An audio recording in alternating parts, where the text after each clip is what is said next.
Sucesso não ocorre por acaso. É simples, mas não é fácil. O que eu vou discutir com você hoje é a diferença que faz a diferença entre um indivíduo bem-sucedido e um indivíduo que batalha e não consegue o que quer na vida. Para fazermos isto, eu vou começar definindo o que é sucesso. Sucesso é conseguir o que você quer, o que é diferente de felicidade. Felicidade é querer o que você conseguiu. Para você ser feliz, você não precisa de mais nada. É só aceitar o que você tem. Isso não lhe impede de continuar almejando outras coisas na vida. Só que, infelizmente, as pessoas, de um modo geral, confundem sucesso com felicidade. E a história vai mais ou menos assim. Quando eu crescer, quando eu passar no vestibular, quando eu me casar, quando eu me divorciar. E o indivíduo passa pela vida igual um gato passa por um telhado de zinco quente. Só sente o calorzinho. Nesse programa, eu não vou lhe ensinar a ser feliz. É só você aceitar o que você tem. Mas eu vou lhe ensinar como conseguir o que você quer. E isto é uma ciência. Do mesmo modo que você aprende física, do mesmo modo que você aprende química, você aprende a ser bem-sucedido na vida. Para ser bem-sucedido na vida é muito fácil.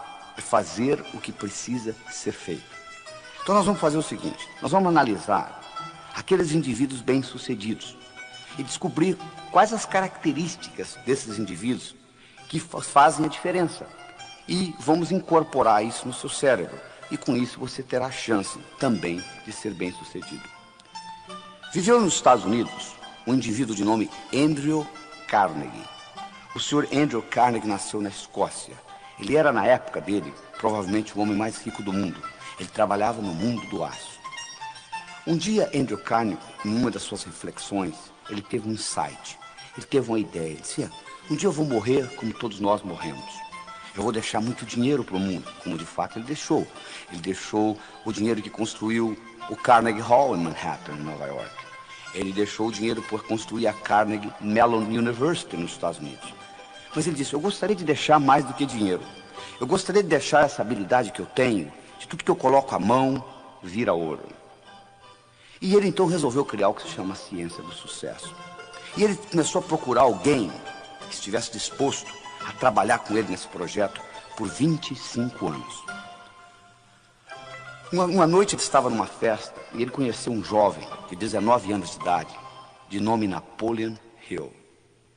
E ele ficou impressionado com a inteligência desse jovem. E ele propôs a este jovem fazer esse trabalho de 25 anos, desenvolvendo a ciência do sucesso. Napoleão Hill foi para casa, pensou no assunto, avaliou, voltou e disse, eu aceito.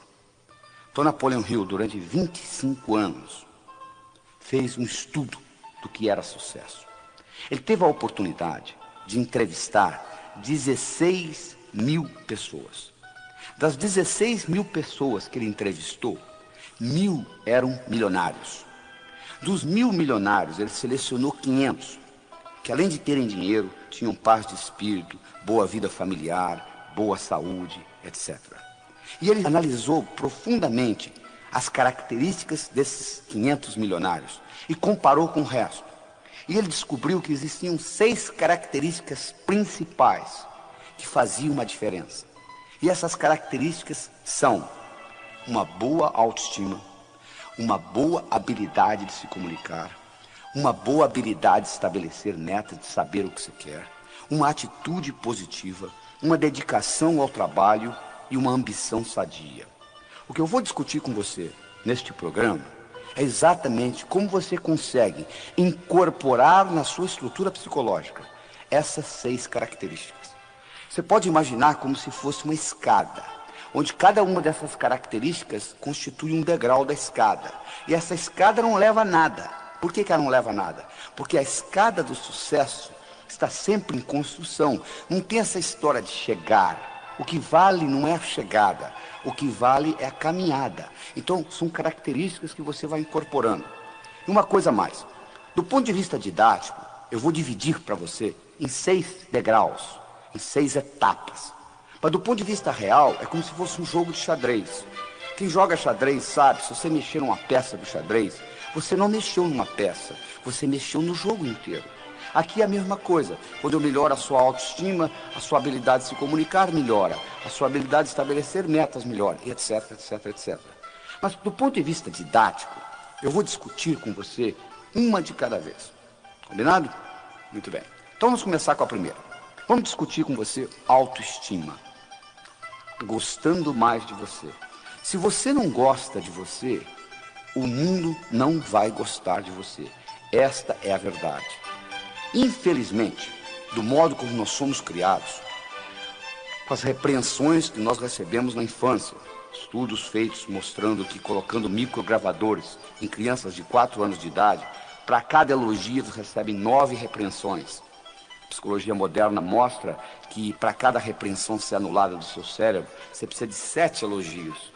E para cada elogio você recebe 9 repreensões durante a sua infância. Imagina o que vai acontecendo com a sua autoestima.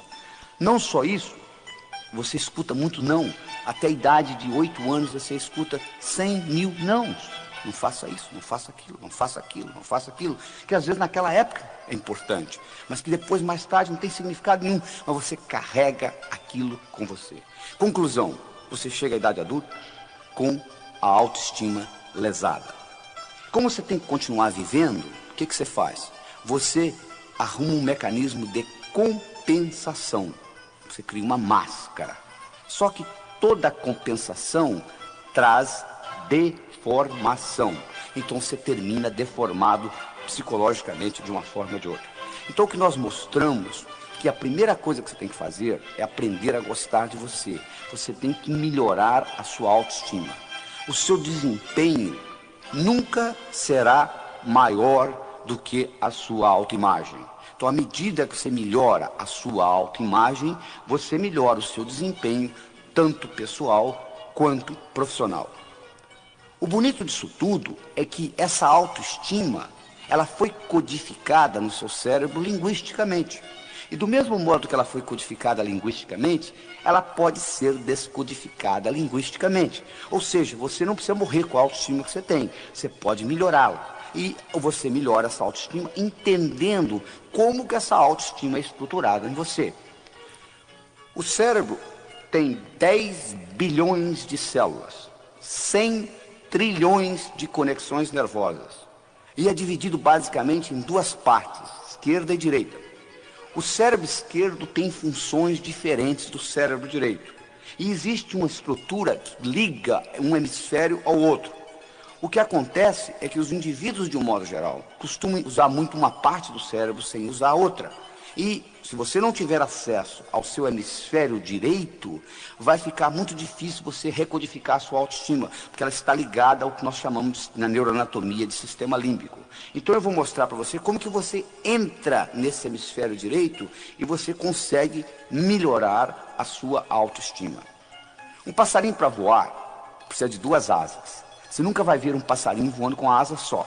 O indivíduo, para ser bem sucedido, ele tem que aprender a trabalhar com as 2 partes do cérebro, o hemisfério esquerdo e o hemisfério direito. O hemisfério esquerdo, ele é verbal, ele é lógico, ele é matemático, ele é digital, ele é objetivo. O hemisfério direito, ele é holístico, ele é não verbal, ele é emocional, ele é global. O hemisfério esquerdo ele consegue ver a árvore, mas ele não consegue ver a floresta. O hemisfério direito ele consegue ver a floresta, mas ele não consegue ver a árvore. Então você precisa trabalhar com os 2. Enquanto você aprende a trabalhar com esses 2, infelizmente na escola você não aprendeu, porque a educação no mundo ocidental é orientada predominantemente para o hemisfério esquerdo, então você tem pouco acesso ao hemisfério direito, e 99% do seu poder está a nível inconsciente, porque o hemisfério esquerdo é apenas a ponta do iceberg. Porque o poder, 99%, está no hemisfério direito, está a nível inconsciente. Se você não tem acesso a isso, você não tem acesso a uma grande parte do seu poder pessoal como ser humano. E além disso, você não consegue recodificar coisas que você codificou na infância. Então eu vou lhe mostrar como isso funciona e como você consegue penetrar nesse hemisfério direito e fazer uma modificação nessa estruturação. E com isso, a sua autoestima vai mudar. No momento que a sua autoestima mudar, o seu desempenho vai mudar, ou seja, você vai melhorar o seu dia a dia. E com isso, a sua vida vai melhorar. Então vamos trabalhar nisso. Primeira coisa que você tem que entender é o seguinte: você, para entrar no hemisfério direito, os seus músculos têm que estar relaxados. Você não consegue entrar no hemisfério direito com a musculatura contraída. Então você tem que aprender um processo de relaxamento. Nem que seja um relaxamento de 3, 4 minutos. Mas você tem que aprender a dar uma desligada. As grandes ideias no mundo vieram do hemisfério direito. Como que o Einstein descobriu a teoria da relatividade? Ele estava deitado numa rede e de repente ele se imaginou viajando num raio de luz e descobriu a teoria da relatividade. Como que Arquimedes descobriu o princípio de Arquimedes? Ele estava deitado numa banheira, tomando banho, e de repente a ideia veio, e ele correndo nu na rua, eureka, eureka, eureka, achei, achei, achei. Porque o jeito como Arquimedes descobriu o princípio de Arquimedes é porque ele trabalhava para um rei, e o rei deu a ele a incumbência de descobrir se a coroa que o rei tinha ganho de presente era uma coroa totalmente de ouro, ou se tinha prata misturada, mas ele tinha que descobrir isso sem destruir a coroa. E ele levou essa ideia para a banheira, ele tomando banho, de repente ele descobriu como que ele conseguiria fazer isso sem destruir a coroa. E daí veio o princípio de Arquimedes. Mas o que eu estou querendo dizer é o seguinte: as grandes ideias vêm desse hemisfério direito. E você geralmente tem que estar num processo de relaxamento para que você penetre nessa parte do seu inconsciente que representa 99% do seu poder. Às vezes, em momentos de dificuldade na sua vida, você já entrou nisso. Tem um caso interessante que eles contam de uma senhora que dirigia numa estrada do Texas. Ela dirigia uma picape e a picape furou o pneu. E ela foi trocar o pneu da picape. E nisso que ela estava trocando o pneu, o macaco desceu de novo. Só que ela não percebeu, ela tinha um filho de 4 anos de idade, saiu da cabine e entrou debaixo da picape. Na hora que o macaco enguiçou, o menino ficou preso debaixo da picape. Ela foi lá e levantou essa caminhonete. Ela com 50 quilos. Mas de onde que vem essa força? Vem do inconsciente. Do mesmo modo que essa força física foi gerada dessa parte do cérebro, nessa situação difícil, existe uma força mental também que vem do inconsciente, que você consegue despertá-la. Uma outra técnica importantíssima para você desenvolver a sua autoestima é a habilidade de visualização. Você ter essa habilidade de visualizar as coisas. Uma visualização bem feita, o cérebro não sabe se aquilo realmente aconteceu ou você só pensou. Eles fizeram um estudo na Universidade de Yale, no estado de Connecticut, nos Estados Unidos, onde eles pegaram um grupo de 30 estudantes, dividiram em 3 grupos, A, B, C, mas antes de dividir em grupos, eles pegaram os 30 estudantes, deram 10 balas, uma pistola para cada um, colocaram um alvo e cada um deu 10 tiros. E eles marcaram o placar. Depois, aleatoriamente, eles dividiram os estudantes em 3 grupos, A, B e C. O grupo A viria ali 5 vezes por semana, 20 minutos por dia, durante 6 semanas, praticando atirar no alvo. O grupo B faria a mesma coisa, ou seja, 5 vezes por semana, 20 minutos por dia, durante 6 semanas, com a finalidade de ficar ali imaginando que estava atirando, só imaginando, não tinha revólver na mão não. O terceiro grupo viria ali e ficaria ao mesmo tempo conversando, batendo papo. 6 semanas depois, eles foram retestados. O grupo que usou o revólver para praticar melhorou no placar 83%. O grupo que só usou a imaginação melhorou 82%. O grupo que não usou nada, nem o revólver, nem a imaginação, não melhorou absolutamente nada. Provando que o revólver era nada mais, nada menos um instrumento para você imaginar, para você focalizar a sua mente. Olha o poder da visualização, é impressionante. E isso não é ensinado na escola. Você pode modificar muita coisa dentro de você à medida que você aprende a visualizar. O processo simples que eu ensino é o seguinte: você pega uma maçã na mão esquerda, uma laranja na mão direita, coloca na altura dos seus olhos, fecha os olhos, imagina a laranja e a maçã. Se você tem dificuldade, você abre os olhos, dá uma coladinha, torna a fechar, e com isso você vai começando a treinar, que é uma habilidade que você tem que treinar. A outra coisa importante para você desenvolver a sua autoestima é você sorrir. Existe uma conexão entre a musculatura da boca e o cérebro, e na hora que você sorri, se você estiver sorrindo mesmo forçado, libera um hormônio chamado beta-endorfina, e esse hormônio lhe faz bem. As pessoas que sorriem mais, de um modo geral, vivem mais. Você pode ir num lobby de um hotel, fica na saída de um elevador, quando sai um casal, por exemplo, você vai ver que o homem sai de cara feia, a mulher sai sorrindo. Você sabe que as mulheres vivem 8 anos e meio a mais do que os homens. Então, o sorriso é muito importante para facilitar a sua autoestima. Outra coisa importantíssima para desenvolver sua autoestima é você entender que semelhante atrai semelhante. Se você abrir a torneira da sua cozinha, sai água. A água vai para o esgoto. O esgoto vai para o rio. O rio vai para o mar. Água vai para a água. Ódio vai para quem tem ódio. Amor vai para quem tem amor. Não é verdade? Sucesso vai para quem tem sucesso.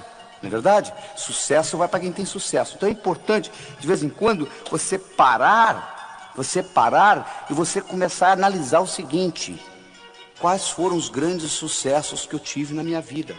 O que eu fiz até hoje de importante? E no momento que você começa a se concentrar naquilo que você fez de importante, você vai perceber o seguinte, que trazendo aquela imagem para o seu cérebro de sucesso, aquilo vai atrair mais sucesso. Interessante, né? Aquilo vai atrair mais sucesso. Semelhante atrai semelhante. Outra coisa importante para você desenvolver a sua autoestima é você ter essa habilidade de entender que falha faz parte do processo. Como é que você aprendeu a andar? Você levantou, caiu, levantou, caiu, levantou, caiu, até que um dia você andou, não é verdade? Então, tudo que você vai fazer na vida, entre a sua realidade e a sua visão, vai ter etapas.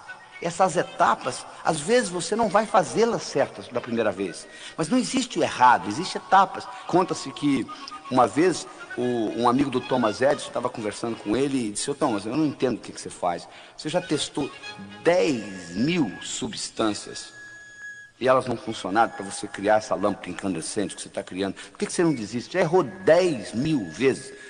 Thomas Edison disse: "Não, você está enganado, eu não errei 10.000 vezes. Eu excluí 10.000 coisas que não funcionam.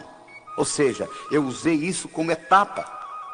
A outra coisa importante para você desenvolver a sua autoestima é você ter a habilidade de doar-se. Fazer coisa independente de dinheiro. Fazer coisa pelo prazer de fazê-la. Eu não tenho nada contra o dinheiro. Eu trabalho nisso, com livro de prosperidade, etc. Mas eu acho que você tem que fazer as coisas na vida, às vezes, independente do interesse financeiro. Só pelo prazer de manifestar aquilo no universo. E aquilo lhe dá uma satisfação tão grande que você desenvolve a sua autoimagem com isso. Outra característica importante do desenvolvimento da autoestima é o seguinte: se você vive em terreiro de peru, não espere voar com águias. É verdade? Se você vive em terreiro de peru, não espere voar com águias. Se os seus amigos são amigos negativos, que puxam você para baixo, é muito difícil você deslanchar na vida. Já é difícil nadar contra a correnteza, principalmente com um peso no pescoço. Então é importante você entender que você tem que procurar amizades de pessoas do seu nível ou melhor do que você. Porque você terá espelho, você terá pessoas para você modelar, imitar e, consequentemente, crescer. Se você se liga a indivíduos que estão pior do que você, o que vai acontecer é que vão puxar você para baixo. Então, se você vive em terreiro de peru, é muito difícil você aprender a voar com águias. E, finalmente, uma característica importante na autoestima são as suas qualidades. Você tem que sempre focalizar naquilo que você é bom e não naquilo que você é ruim. Se você tem 1,70 m, você nunca vai ser um excelente jogador de basquete. Por mais que você pratique, você pode praticar 24 horas por dia, 365 dias por ano. Você nunca vai ser um excelente jogador de basquete. Por quê? Sua altura, tendo 1,70 m, não é uma qualidade para jogar basquete. Você tem que procurar aquilo que você é bom e você capitaliza naquilo que você é bom. São Tomé dizia o seguinte: eu preciso ver para crer. Na minha opinião, São Tomé estava um pouquinho enganado. Eu acho que você precisa crer para ver. Tudo que aconteceu de importante no universo, todas as descobertas importantes, elas ocorreram antes de quem inventou vê-las. Ele viu primeiro na mente. Então, se você tem que ver para crer, pouca coisa vai acontecer na sua vida, que você tem que sempre presenciá-la primeiro para depois imitá-la. Você já pensou se todo brasileiro tivesse essa atitude? Eu só acredito que a crise brasileira vai passar o dia que ela passar. E todo mundo falasse do mesmo jeito, todo mundo ia ficar de braço cruzado, esperando essa crise passar. É verdade? Então o que você tem que fazer é o seguinte: você tem que crer para ver. Este é que é o segredo. Você tem que acreditar primeiro e depois colocar em prática. Porque tudo que acontece no universo físico, primeiro aconteceu na mente de alguém. Essa é a grande verdade. É muito importante você entender isso. E essa credibilidade, às vezes você é bloqueado pelas mensagens negativas que você recebeu durante a infância. Eu faço uma analogia muito interessante, seguinte: imagine aí imagine um jarro, que você põe uma pulga dentro desse jarro e você tampa o jarro. Imaginou?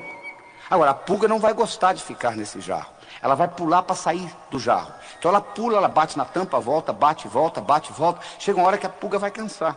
Então ela vai pular mais baixo um pouquinho. Quando a pulga começar a pular mais baixo um pouquinho, você pode ir lá e destampar a tampa do jarro, que a pulga nunca mais vai pular fora do jarro. Você não acredita? Faça a experiência aí para você ver o que vai acontecer. Mas você não precisa fazer a experiência. Você está lembrado como é que eles treinam o elefante no circo? Eles pegam um elefante bebê, amarram uma corda no pescoço dele, amarram numa árvore. O elefante tenta sair, não consegue, tenta sair, não consegue, tenta sair, não consegue, até que o elefante desiste. No momento que o elefante desistiu, ele agora está condicionado. Quando ele é adulto, agora a única coisa que o palhaço tem que fazer é amarrar uma corda no pescoço dele e amarrar na perna do tamborete. E ele continua pensando que ele está amarrado numa árvore. Interessante, né? Porque ele está condicionado. Você não precisa ir ao circo. Olhe no espelho. É verdade. Tem muita coisa que você foi condicionado que hoje está obsoleto. Quando você tinha 7 anos de idade, sua mãe disse: não atravesse a rua sozinho. Perfeitamente. Quando você tinha 7 anos, aquilo era importante. Agora já não é tão importante. Agora você tem que atravessar sozinho. Bom, isso aí você já superou.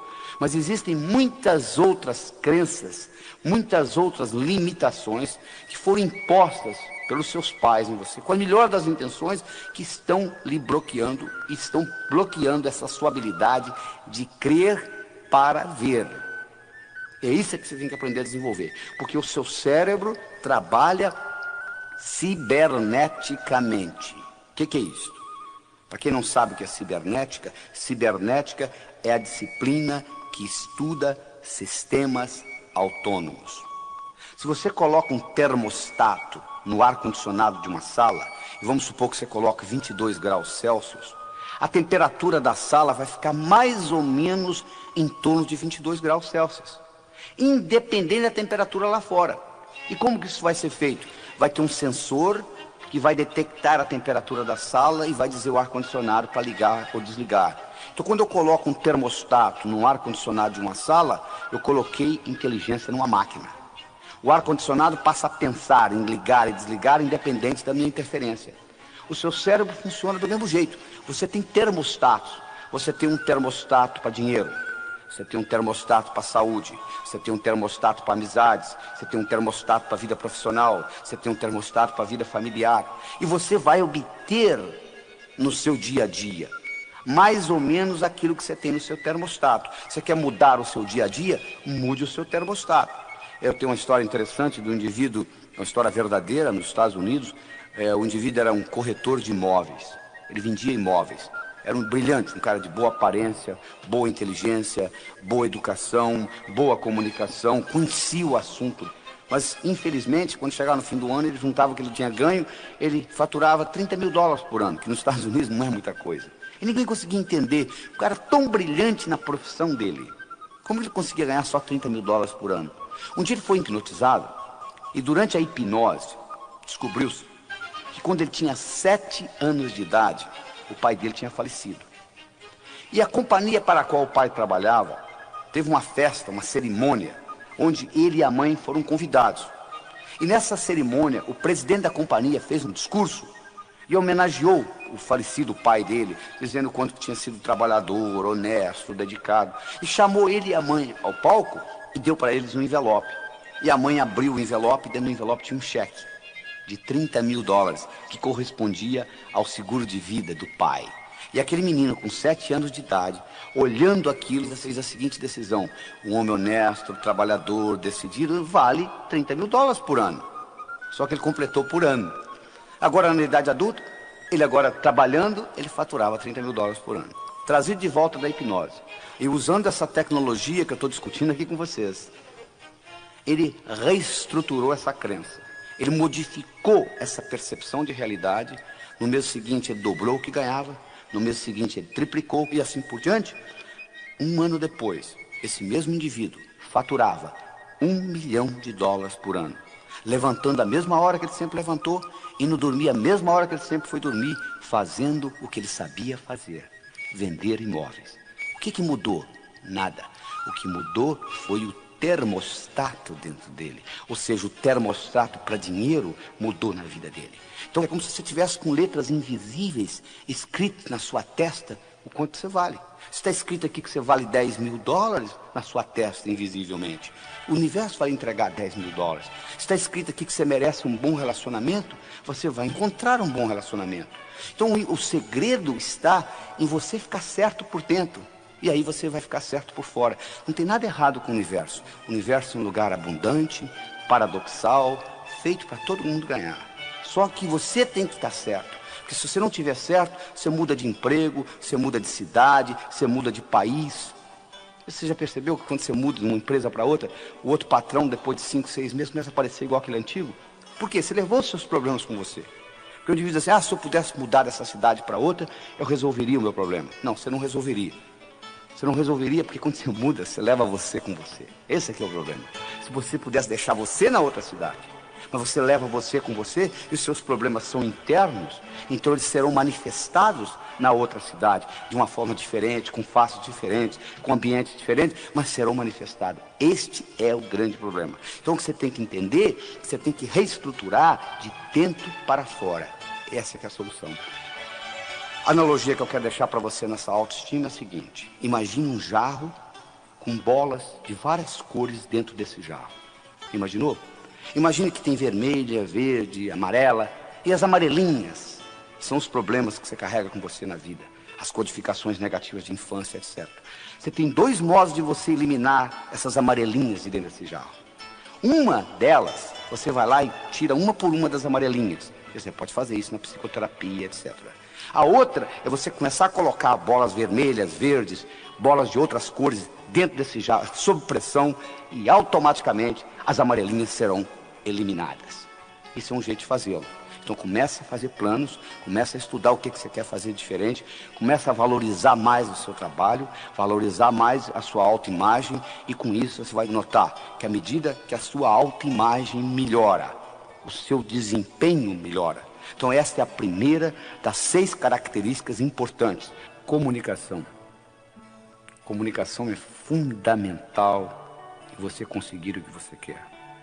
Qual o valor de uma moeda de ouro no fundo do Oceano Atlântico, onde ninguém consegue chegar lá? Vale nada, não é verdade? O que adianta você ter conhecimento na sua cabeça se você não consegue se expressar? Não resolve absolutamente nada. Comunicação é uma habilidade essencial na sua vida pessoal e profissional.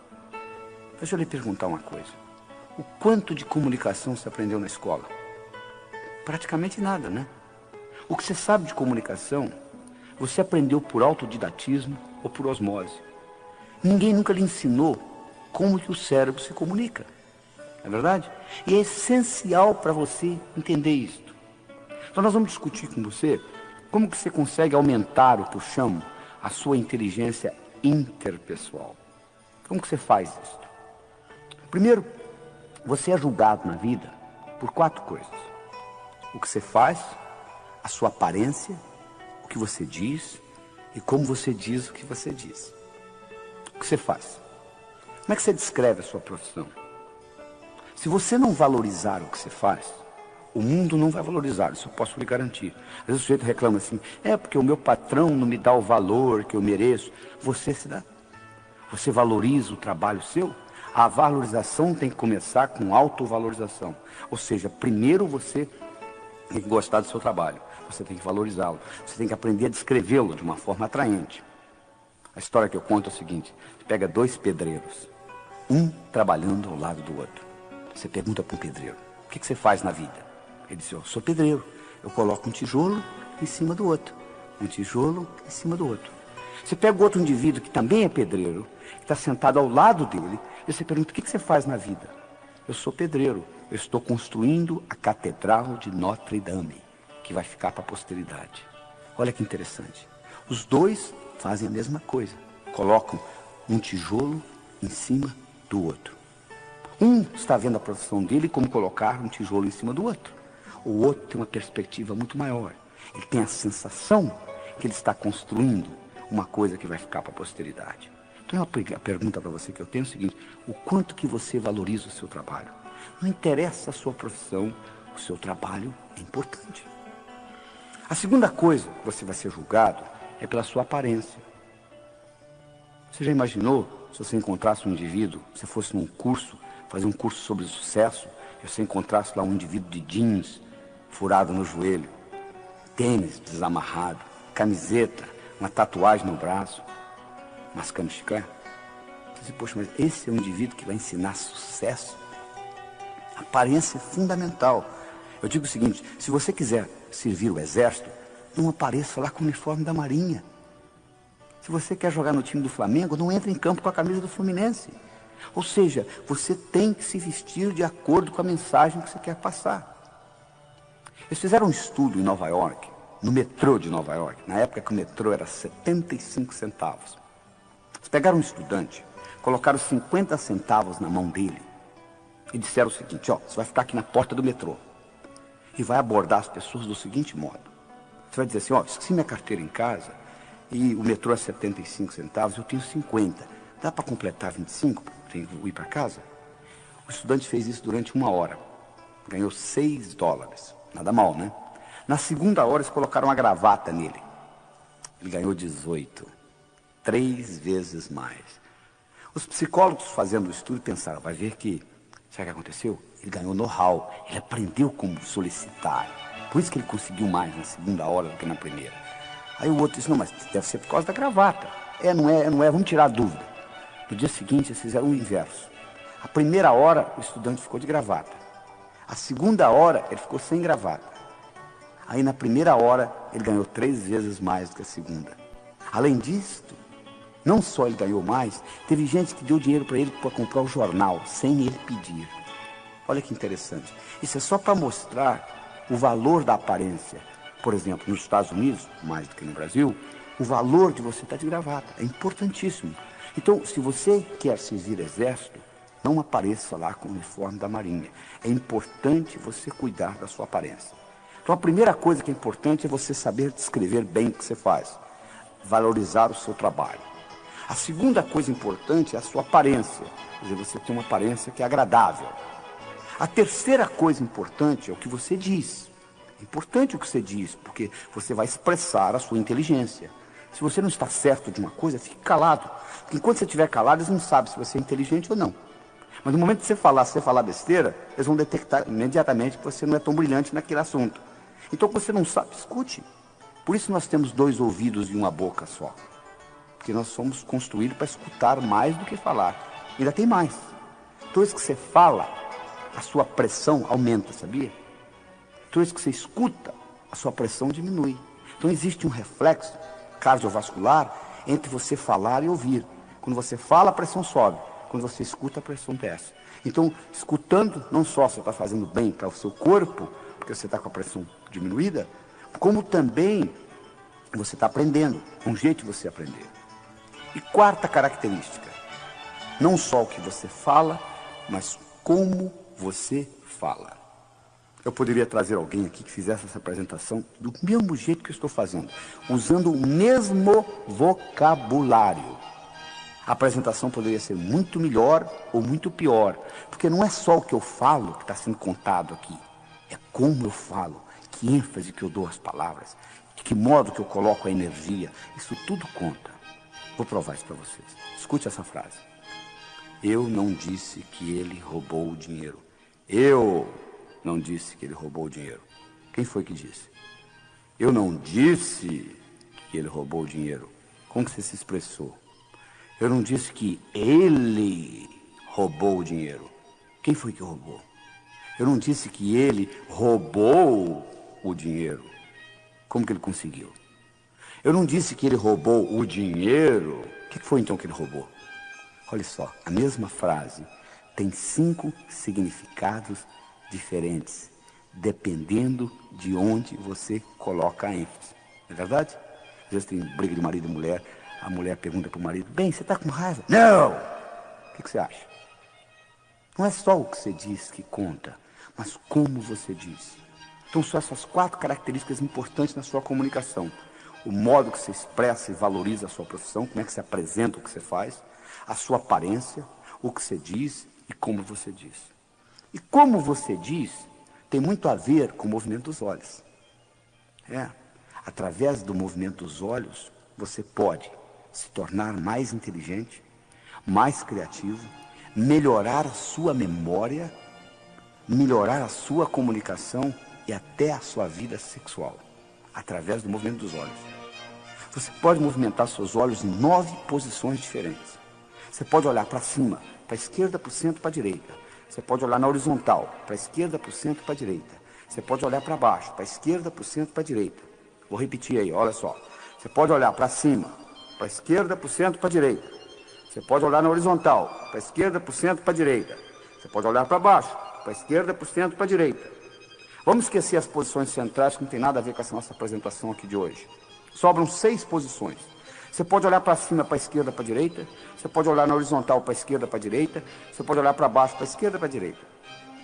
De acordo com a posição do olho, você vai ativar áreas diferentes dentro do seu cérebro. É verdade. Vamos explicar isso melhor. O abecedário do pensamento tem 3 letras. O que é isso? É o seguinte, todo pensamento que você tem, por mais simples ou complexo que ele seja, ele pode ser desmembrado em 3 componentes, que eu chamo de letras do pensamento. Imagem, som e sentimento. Vou provar isso para você. Recorde alguma coisa agradável que ocorreu no seu passado. Então, olha aí, veio uma imagem no seu cérebro, com ou sem sons, dependendo do que aconteceu lá, o barulho do mar, o vento, ou a música, ou alguém conversando, não é verdade? E a sensação é agradável, porque eu solicitei um evento agradável. Todo o pensamento, por mais simples ou complexo, você pode desmembrá-lo em imagem, som e sentimento. É assim que o cérebro trabalha. Ora, o interessante é que através do movimento dos olhos, você consegue perceber se a pessoa dentro do cérebro está trabalhando com imagem, com som ou com sentimento, naquele momento. Então, quando eu olho para os seus olhos, eu não sei o que você está pensando, mas eu sei como que você está pensando. Ou seja, com imagem, som ou sentimento. Olha que interessante. Se você olha para cima, você está trabalhando com imagens dentro do seu cérebro. Vou fazer um teste, olha só. Qual foi a cor da blusa ou da camisa que você usou antes de ontem? Tente recordar da cor da blusa ou da camisa que você usou antes de ontem. Você percebe, olha como é que seu olho subiu, olha aí, que interessante. Na hora que você faz essa pergunta para o seu cérebro, você percebe que seu olho sobe. Sobe por quê? Porque você vai ter acesso à cor da camisa através de imagem. Então o seu olho vai subir. Se o seu olho sobe para a esquerda, você está lembrando coisas que você já sabe. Se o seu olho sobe para a direita, você está criando coisas novas no seu cérebro. Presta atenção nisso que eu vou falar. Pense num elefante roxo, de cauda vermelha e orelhas amarelas. Elefante roxo, de cauda vermelha e orelhas amarelas. Olha o que acontece com o seu olho quando você começa a visualizar. A tendência é ele subir para cima, para a direita. Porque você nunca viu um elefante com essa cor. Você tem que criar isto no seu cérebro. Ora, você aprendeu então que quando você trabalha com imagens, os seus olhos sobem. Para a direita, criando coisas novas. Para a esquerda, recordando. Eu disse para vocês que através do movimento dos olhos você pode melhorar a sua memória. Claro que você pode. Se eu estou querendo lembrar uma imagem de alguém, estão lembrados do João? O João, quem que é o João? O João. Aí você olha, lembrei. Por que você lembrou? Porque você coloca o olho na posição certa, ou seja, para cima, para a esquerda. E aí você lembra, porque você ativa a parte do cérebro que tem a memória visual. Se você é um pintor e você está querendo criar um quadro, e se você trabalha olhando para cima, para a direita, a sua criatividade vai aumentar, automaticamente, porque você está ativando aquela parte da criatividade visual. Se você trabalha com os olhos na horizontal, você está trabalhando com sons dentro do cérebro. Se você olha na horizontal para a direita, você está criando novos sons. Se você é um compositor, você está sentado no piano e você quer aumentar a sua criatividade como compositor, você trabalhando, olhando na horizontal para a direita, facilita o processo. Se você está lembrando da face do indivíduo, mas esqueceu o nome, esqueceu, de repente você lembra, é só você colocar os olhos na horizontal para a esquerda que você vai lembrar. Se você olha para baixo, para a esquerda, você está conversando com você mesmo, essa voz aí que está, que voz? Essa que está perguntando que voz? Está aí atrás da cabeça, fazendo comentários daquilo que eu vou falando. Se você olha para baixo, para a direita, você tem sensações do corpo e sensações de emoções. Então eu estou mostrando que através do movimento dos olhos, você consegue ter a melhor ideia do que está acontecendo dentro do cérebro. Ora, se eu estou conversando com você, e eu percebo que seus olhos subiram, eu não sei o que você está pensando, mas eu sei como que você está pensando, usando imagens. Se agora eu uso a minha palavra para encaixar nisto, e eu falo assim, você está vendo o que eu estou falando? Quando eu coloquei a palavra vendo, e o seu canal visual está aberto, essa palavra encaixa direitinho. É a mesma coisa que está entrando raios de televisão onde você está, mas você não está conseguindo captá-los porque você não está com o receptor ligado. No momento que você ligar naquele canal, você pega. Ora, se eu encontrei o canal aberto e eu solto a palavra vendo, isso tem um impacto no seu cérebro muito maior que se eu tivesse soltado uma palavra auditiva. E a partir daí, eu começo a me tornar um melhor comunicador. Isso nós vamos discutir no outro programa, numa outra fita da comunicação global, aumentando sua inteligência interpessoal, onde nós vamos mostrar em mais detalhes como que se aumenta isso. Mas o que eu quero mostrar aqui é que para você ser bem sucedido, você tem que melhorar a sua habilidade de se comunicar. E isso não foi ensinado na escola, entende? O que você aprendeu de comunicação, você aprendeu por intuição, por osmose, copiando os outros. Mas o que eu estou lhe mostrando aqui é que o cérebro tem um mecanismo de se comunicar. E no momento que você aprende isso, a sua habilidade, o seu poder pessoal aumenta e o que você tem para conseguir na vida muda. Então é muito importante você entender que comunicação é fundamental, é essencial. Eu vou repetir aquilo que eu falei no começo. Qual o valor de uma moeda de ouro no fundo do Oceano Atlântico, onde ninguém chega lá? Não adianta nada. Não adianta você ter conhecimentos brilhantes dentro do seu cérebro se você não consegue se comunicar com o mundo. Não é verdade? Então é isso que está aí. Então nós já discutimos duas coisas. Duas características que fazem a diferença, não é isso? Entre os indivíduos bem-sucedidos e aqueles que batalham, não conseguem o que é na vida. Uma delas foi a autoestima, e eu mostrei para você que você pode mudá-la. E a segunda é a comunicação. Eu estou mostrando para você também que você pode mudá-la. Você não vai num berçário e diz aquele ali vai ser um bom comunicador, aquele não vai, aquele não vai. Comunicação é programação. Então nós estamos melhorando a programação e melhorando a comunicação das pessoas através desse processo. Vamos discutir uma terceira coisa. Metas. E como que nós transformamos sonhos em metas. Tem gente que nem sonha mais, já parou de sonhar. Tem gente que sonha a vida inteira. Mas como que você consegue transformar sonhos em metas? Bom, quando você terminar de escutar essa fita, você vai fazer outra coisa, não vai? Provavelmente você já sabe o que é, não é? Agora deixa eu lhe perguntar uma coisa. O que você vai fazer com a sua vida daqui a um ano? Hein? Daqui 5 anos, daqui 10 anos, daqui 15 anos, daqui 20 anos. Sabe o que você vai dizer para mim? Não tive tempo ainda de parar para pensar. Coisa mais importante que é a sua vida, você não teve tempo de planejar, né? É tão difícil você voltar, você conseguir uma coisa que você não sabe o que é, como voltar de um lugar que você nunca foi. Não é verdade? Então a primeira coisa que você tem que entender é o seguinte, você tem que saber o que você quer. Você tem que saber transformar, você tem que sonhar, você tem que transformar seus sonhos em metas e você tem que implementar essas metas. Deixa eu contar para vocês o resultado de um estudo fascinante que foi feito na Universidade de Harvard. Em 1953, eles entrevistaram todos os formandos da Universidade de Harvard. Fizeram um questionário grande. O que você vai fazer depois de formado? Nos primeiros 6 meses, 1 ano, 5, 10, 15, 20. A maioria não tinha a menor ideia. Uma pequena minoria tinha uma ideia. Dessa pequena minoria, uma pequena minoria ainda menor, tinha por escrito. Em 1973, 20 anos depois, Eles reentrevistaram esses estudantes. Sabe o que eles descobriram? Que aqueles 3% que tinham por escrito o que eles iam fazer nos próximos 6 meses, 1, 5, 10, 15, 20 anos, valiam mais financeiramente do que os 97% juntos. Além do mais, tinham melhor vida familiar, menor número de hospitalização, etc, etc, etc. Eles ficaram fascinados com o resultado e resolveram avaliar. Para ver que esses indivíduos são mais inteligentes. Eles foram verificar o QI era o mesmo.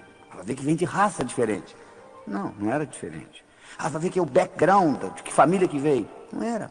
A única diferença que fazia a diferença é que aqueles indivíduos tinham por escrito o que eles iam fazer nos próximos 6 meses, 1, 5, 10, 15, 20. Você tem por escrito? Não, né?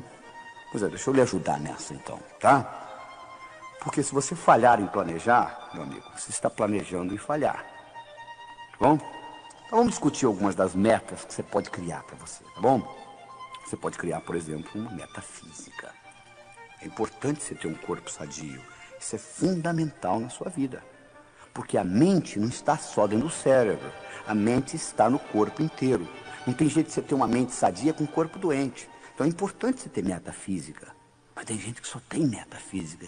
Você vê um indivíduo que faz 8 horas de musculação e fica com um físico enorme andando na rua. E quando chega aos 50 anos entra em profunda depressão porque a musculatura começa a atrofiar. Ou seja, eles colocaram o ego todo no músculo. É importante você ter um corpo sadio? É. Mas você não pode colocar todos os seus ovos na mesma cesta. Porque alguém vem, carrega a cesta e leva. Então, é importante você ter meta física. Claro que é, mas não é só meta física que você tem que concentrar. É importante você ter meta financeira? Claro. Nós vivemos num mundo material. Dinheiro só não é importante para quem não precisa. Você precisando, ele é importante. É importante você ter dinheiro. Porque aí você vai se preocupar com coisas mais importantes na vida. Mas enquanto você não tiver dinheiro, dinheiro vai ser uma coisa importante para você. É importante você ter meta financeira. Mas você já percebeu que tem gente que só tem meta financeira? É capaz de matar os outros para ganhar dinheiro? Então, é um desequilíbrio. A terceira coisa importante é ter gente que só tem meta espiritual. É importante você ter meta espiritual? Claro que é. Nós vivemos num mundo material. Eu tenho pessoas que vêm aos meus cursos assim, doutor Laí, o senhor ensina viagem astral? Eu falo, meu amigo, você não aprendeu ainda a viver aqui, como é que você quer viajar? Primeiro aprenda a viver o que você vem fazer aqui. Depois da sua morte, você vai viajar astralmente, 24 horas por dia, tempo integral, poxa. Aprenda primeiro a viver o dia a dia. Aprenda a respeitar os outros. Aprenda a ter seu esquema. Aprenda a produzir. Aprenda a fazer as coisas com excelência. Pra você não ficar repetindo nada. Primeiro você aprende isto. Depois você vai pensar em viajar astralmente. Porque você veio aqui para viver uma vida material também. Você não pode só ficar com metas espirituais. Tem gente que só tem meta social. Qual é a próxima festa que eu vou? Qual é a próxima festa? Qual é a próxima festa?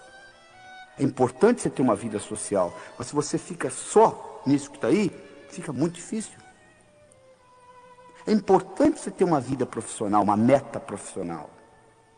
Fundamental. Mas se você só tem meta profissional, você infarta aos 40, não sabe por quê. Os seus filhos crescem, você nem tem oportunidade de brincar com eles. Então você tem que equilibrar tudo isso. É importante você ter uma meta familiar.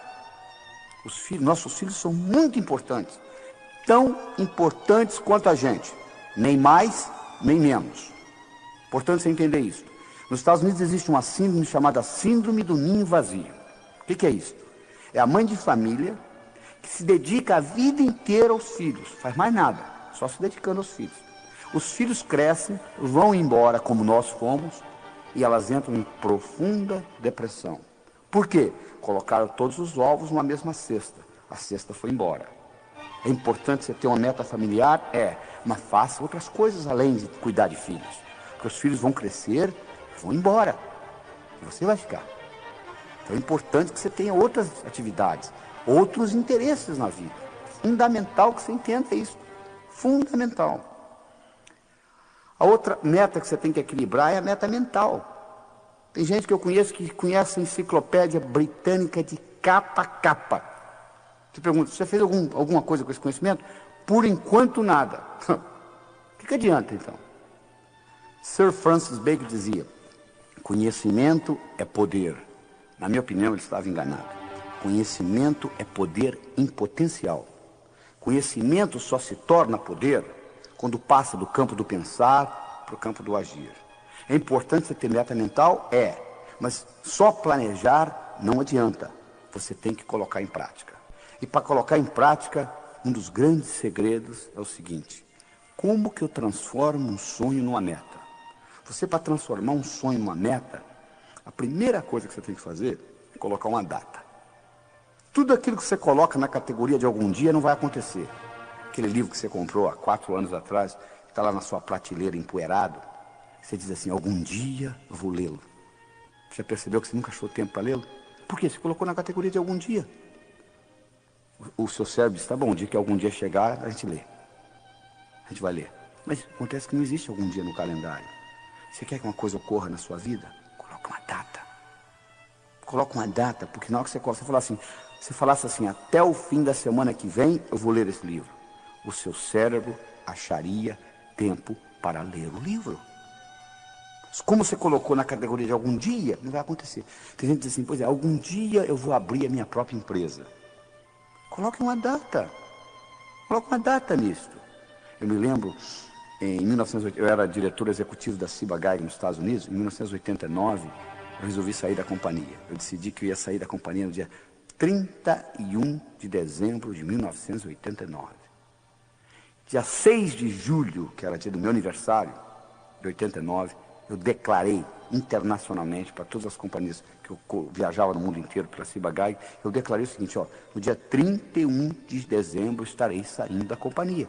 E espalhei para todo mundo, para não ter jeito. Quando chegou o dia 31 de dezembro eu não tinha escolha, eu tinha que sair mesmo, porque senão minha moral ia ficar muito baixa, porque eu tinha falado para todo mundo que eu ia sair. Eu determinei uma data, saí no dia 31 e criei minha própria companhia. Se eu tivesse dito, algum dia eu vou sair da companhia, eu estaria até hoje trabalhando para eles. Então é importante você aprender a transformar os seus sonhos em metas. Deixa eu lhe dar outras características importantes com relação a metas. Primeiro, meu amigo, a meta tem que ser sua. Por que você está estudando medicina? Porque o papai gosta. Então manda seu pai fazer o vestibular de medicina se ele gosta tanto. Você tem que fazer uma coisa que seja sua. Entende? Você goste. A segunda coisa, você tem que estar comprometido, não é envolvido não, é comprometido. As pessoas chegam para mim e dizem assim, como é que faz para ter sucesso como o senhor tem? Eu falo, sucesso é muito fácil, é só fazer o que precisa ser feito. É que as pessoas não estão dispostas a fazer o que precisa ser feito. Aí não acontece nada. Nada ocorre na sua vida sem a sua participação. É muito fácil ser bem-sucedido na vida, é só fazer o que precisa ser feito. Você tem que estar comprometido. Existe uma grande diferença entre comprometimento e envolvimento. Hoje de manhã, no café da manhã, eu tive presunto com ovos. A galinha que botou os ovos estava envolvida no meu café da manhã. O porco estava comprometido. Ele deu a vida pelo presunto. Vocês entenderam a diferença? Ou seja, quando você está comprometido com a sua meta, você sabe o que vai acontecer. Não interessa os obstáculos, você vai vencê-los. Sua meta tem que ser grande, meu amigo. Você tem que mirar na lua. Porque se você errar, você não vai estar entre as estrelas. Faça metas grandes. Quando você contar para os seus amigos, eles não acreditam. Aí tá bom. Quando eu mudei para os Estados Unidos em 1976, falei para um amigo meu, em 3 anos eu vou ensinar cardiologia para americano. Ele riu de mim e disse, como é que pode? Você está vindo lá do Brasil, vai ensinar cardiologia para americano? Sabe quanto tempo levou? 8 meses. Eu dei a minha primeira apresentação em Washington, D.C. para 400 cardiologistas. Quando eu contei para o meu amigo que eu ia ensinar cardiologia para americano, ele riu, eu sabia que o tamanho estava bom, não precisava aumentar. Se ele acreditasse, eu teria que aumentar. Você tem que fazer a meta grande. Como eu disse, você tem que mirar na lua, porque se você errar, você ainda vai estar entre as estrelas. Você tem que fazer metas a longo prazo. 5, 10, 15, 20 anos. Porque se você fizer meta a longo prazo, seu chefe lhe der uma bronca amanhã de manhã, não vai estragar seu dia. Você diz, não, estou interessado para frente. Isso aqui é apenas uma etapa para chegar lá. Então é importante você entender essa característica. Você tem que planejar. Se você falha em planejar, você está planejando em falhar, meu amigo. É importante você entender essa característica. Você tem que ter atividades diárias. Você diz assim, eu quero ser milionário em 5 anos. Bom, como que você vai estar daqui a 4, daqui a 3, daqui a 2, daqui a 1, daqui a 6 meses, daqui a 30 dias, daqui a 7 dias? O que você vai fazer amanhã de manhã para ser milionário daqui a 5 anos? É só esperar os 5 anos passar e acabou, não.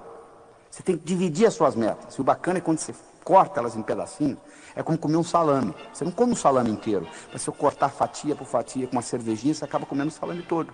As metas é a mesma coisa. Se você vê-las como um todo, elas assustam. Mas se você quebrá-las em pedacinhos, muito importante. É também importante você descobrir onde você está com relação à sua meta. Você liga para mim e fala assim, doutor Laí, como que eu chego a São Paulo? Eu lhe pergunto, onde você está? Ah, não sei. Então, se eu me desculpar, eu não posso lhe orientar. Porque se você estiver ao norte, eu vou lhe falar para dirigir sul. Se eu estiver ao sul, eu vou lhe falar para dirigir norte. Mas se você disser para mim, eu não sei. Eu me lembro de um caso de um americano, eu estava dando um curso, um americano falou assim, eu quero $50 mil na minha conta até o fim do ano. Eu falei, perfeito, é específico, tem data. Quanto você tem? Ele disse, não sei. Poucos dias depois ele me ligou, ele disse, você não vai acreditar, doutor, eu dei uma checada nas minhas contas todas, somei. Você sabe quanto que eu tenho no banco? $55 mil. Engraçado, né? Você estava pedindo uma coisa que você já tinha, né? Tem muita gente que faz isso na vida. Ah, se eu tivesse talento... O que você acha que é talento, meu amigo? Você acha que o pianista senta lá e começa a tocar piano? Talento é resistência na musculatura glútea. É sentar lá e praticar. Porque quanto mais você pratica, mais sortudo você fica. É importante você entender isso. Se você não sabe o que você quer, é muito difícil você conseguir as coisas. Tá bom? Até lá.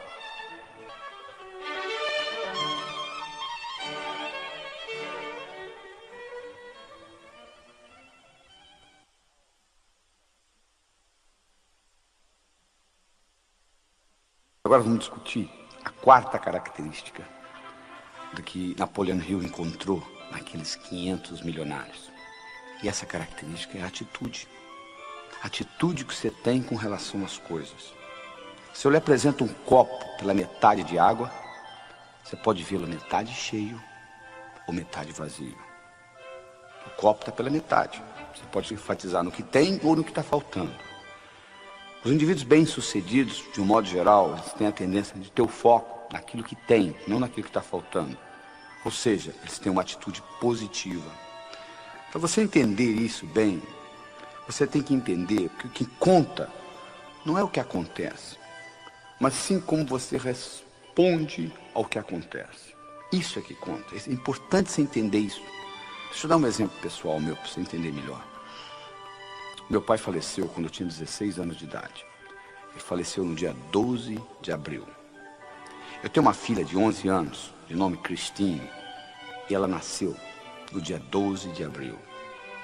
E eu ficava naquele dilema, quando chegava o dia de aniversário dela, eu ficava naquele dilema. Eu devo ficar triste, porque é aniversário de morte do meu pai, ou devo ficar alegre, porque é aniversário de nascimento da minha filha? Eu tinha aquele dilema comigo. Um dia eu voltando do cinema com a mãe dela, e ela me perguntou, quando foi? Que mês que seu pai faleceu? Eu falei, abril. Que dia? 12. Ela falou, não é interessante? O seu pai faleceu no mesmo dia que a Cristina nasceu? Você nunca tinha falado isso? Eu falei, é. Foi interessante.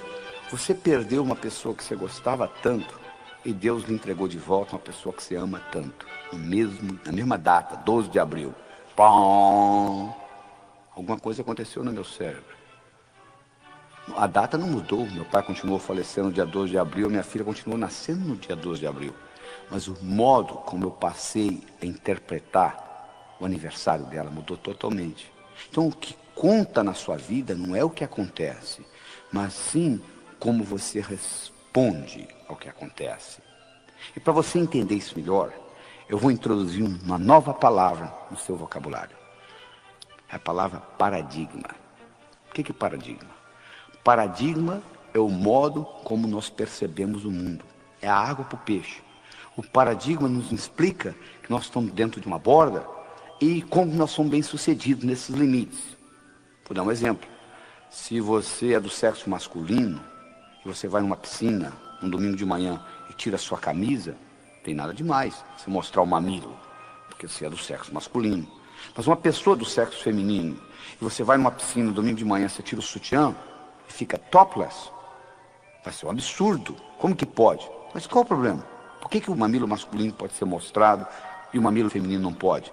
Se você vai na floresta amazônica, uma índia daquela está com o mamilo de fora, nem sabe o que é isso. É o paradigma. Nesse paradigma que nós vivemos, o mamilo feminino é para ser guardado. E o mamilo masculino pode ser mostrado na piscina. Isso é puramente um paradigma. Eu me lembro quando eu trabalhava no hospital de Methodist, em Houston, eu atendi uma princesa da Arábia Saudita, ela tinha uma cardiopatia congênita, eu fui médico dela por várias semanas, e durante todas essas semanas, ela não me permitiu ver o rosto dela. Ela ficava com o rosto tampado. Por quê? Lá no país dela, o paradigma é cobrir a face. Isso é que é importante, porque era o paradigma, então ela não mostrava. Então você tem que entender o seguinte, que você vive por normas, regras, atitudes, e que essas normas, essas regras podem ser mudadas.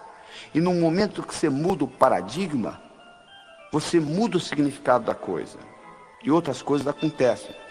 Se você pegar um peixe que nunca saiu da água, o peixe ele não sabe que tem água. Ele não sabe o que é não ser água.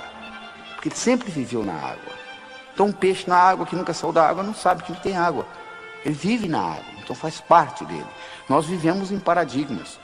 Se você vai, por exemplo, no Alasca, um esquimó visitando o outro, na primeira noite, ele oferece a mulher dele para o amigo que vem visitá-lo, para o anfitrião. Você vai na Arábia Saudita, uma mulher casada não pode olhar para o olho de outro homem, porque é adultério. Onde está certo? No Alasca ou na Arábia Saudita? Depende do paradigma. O que não dá certo é você sair do Alasca e querer usar esse paradigma na Arábia Saudita. Eles vão lhe cortar a mão e outras coisas. Então, o importante é você entender que você vive a sua vida em paradigmas. E quando um novo paradigma é apresentado, uma nova ideia é apresentada, ela primeiro aparece como ridícula. Isso é besteira, isso é coisa de louco.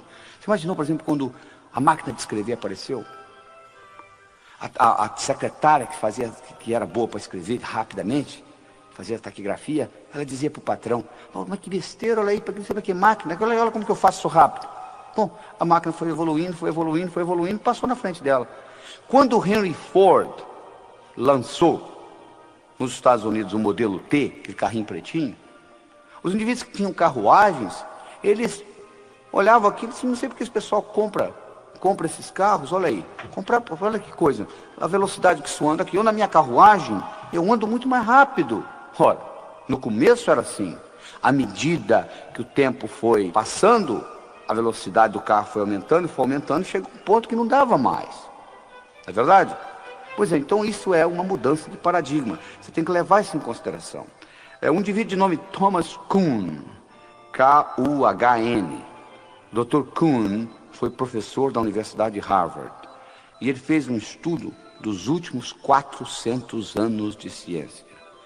E ele mostrou uma coisa fascinante. Ele mostrou que os próprios cientistas vivem em paradigmas. Que quando um cientista descobre um dado que não encaixa no paradigma dele, das duas uma, ou ele é incapaz de perceber o dado, ou ele manipula até encaixar no paradigma dele. Então ciência é nada mais, nada menos do que uma expressão de paradigmas. O Albert Einstein, ele nunca usou a palavra paradigma. Ele tem uma frase famosa que ele diz o seguinte: os problemas importantes não podem ser resolvidos no mesmo nível de pensamento que eles foram criados.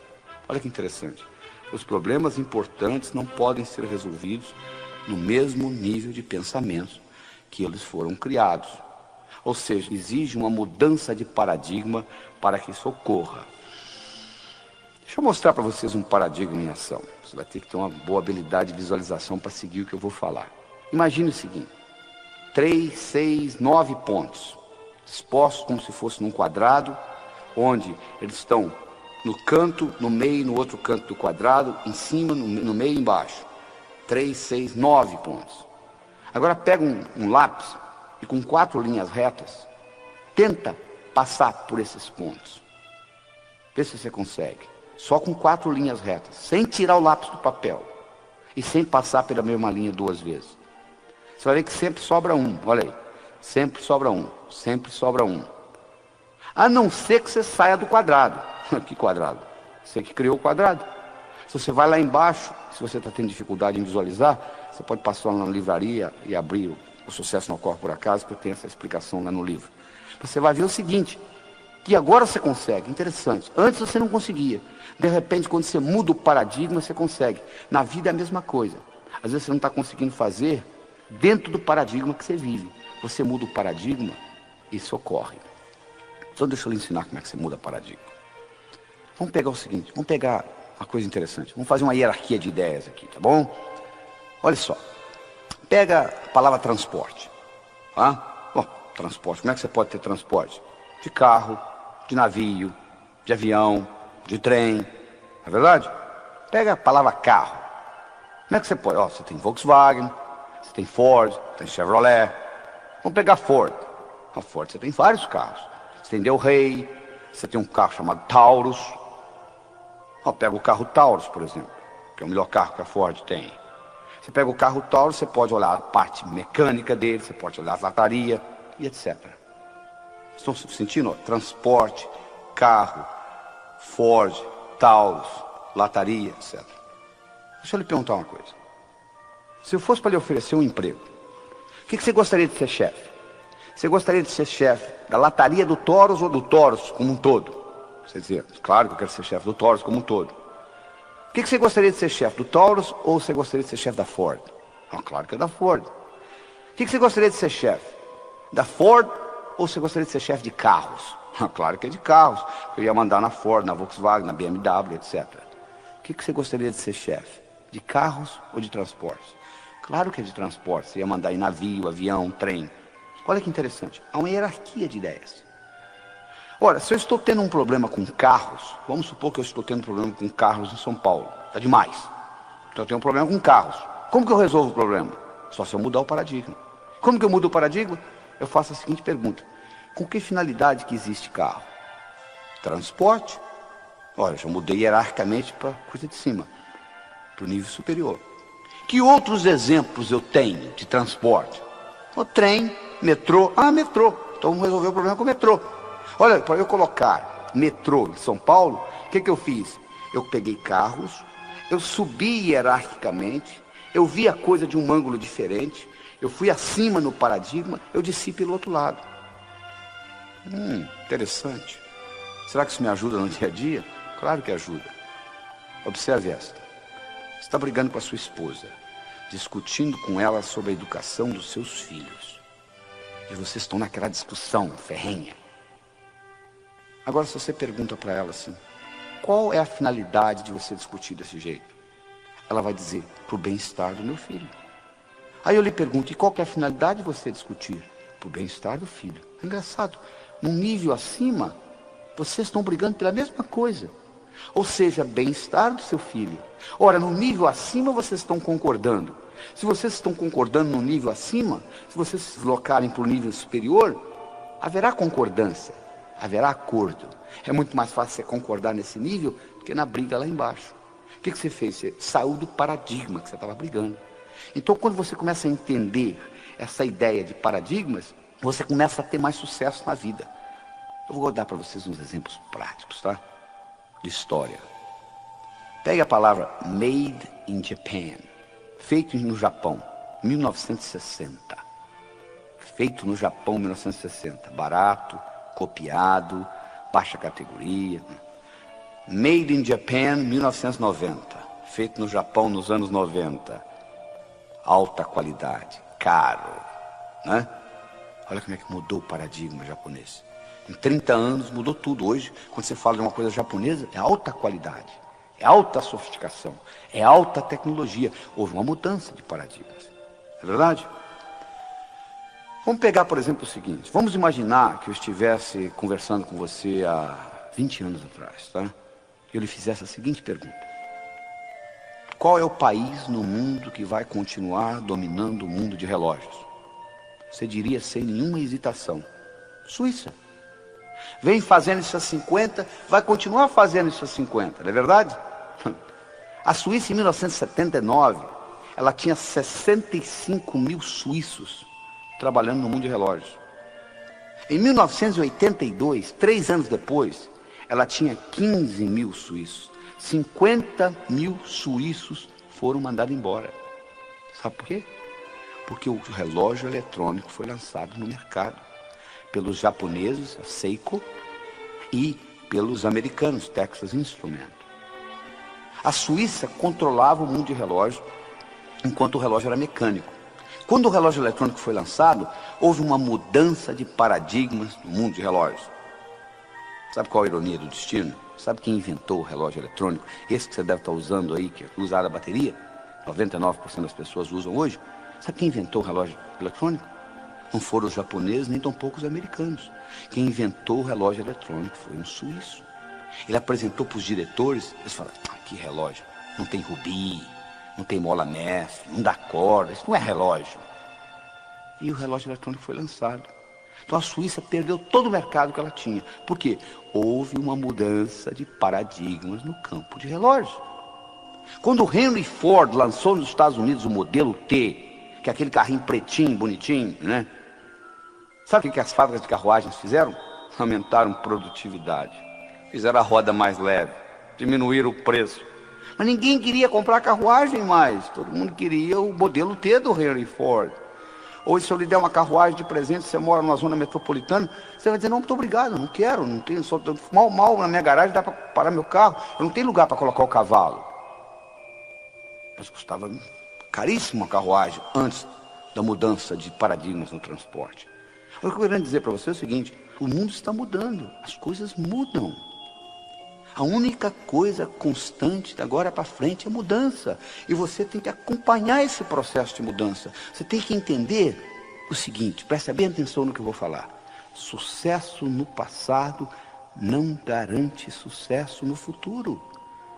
As fábricas de carruagem faturavam horrores, até que foi lançado o modelo T. Não interessa, só porque você faturou no passado, você vai continuar faturando no futuro. Houve uma mudança de paradigma. E você, para mudar a sua atitude com relação ao seu trabalho, com relação à sua vida pessoal, você tem que mudar, porque se mudar a regra do jogo, muda tudo.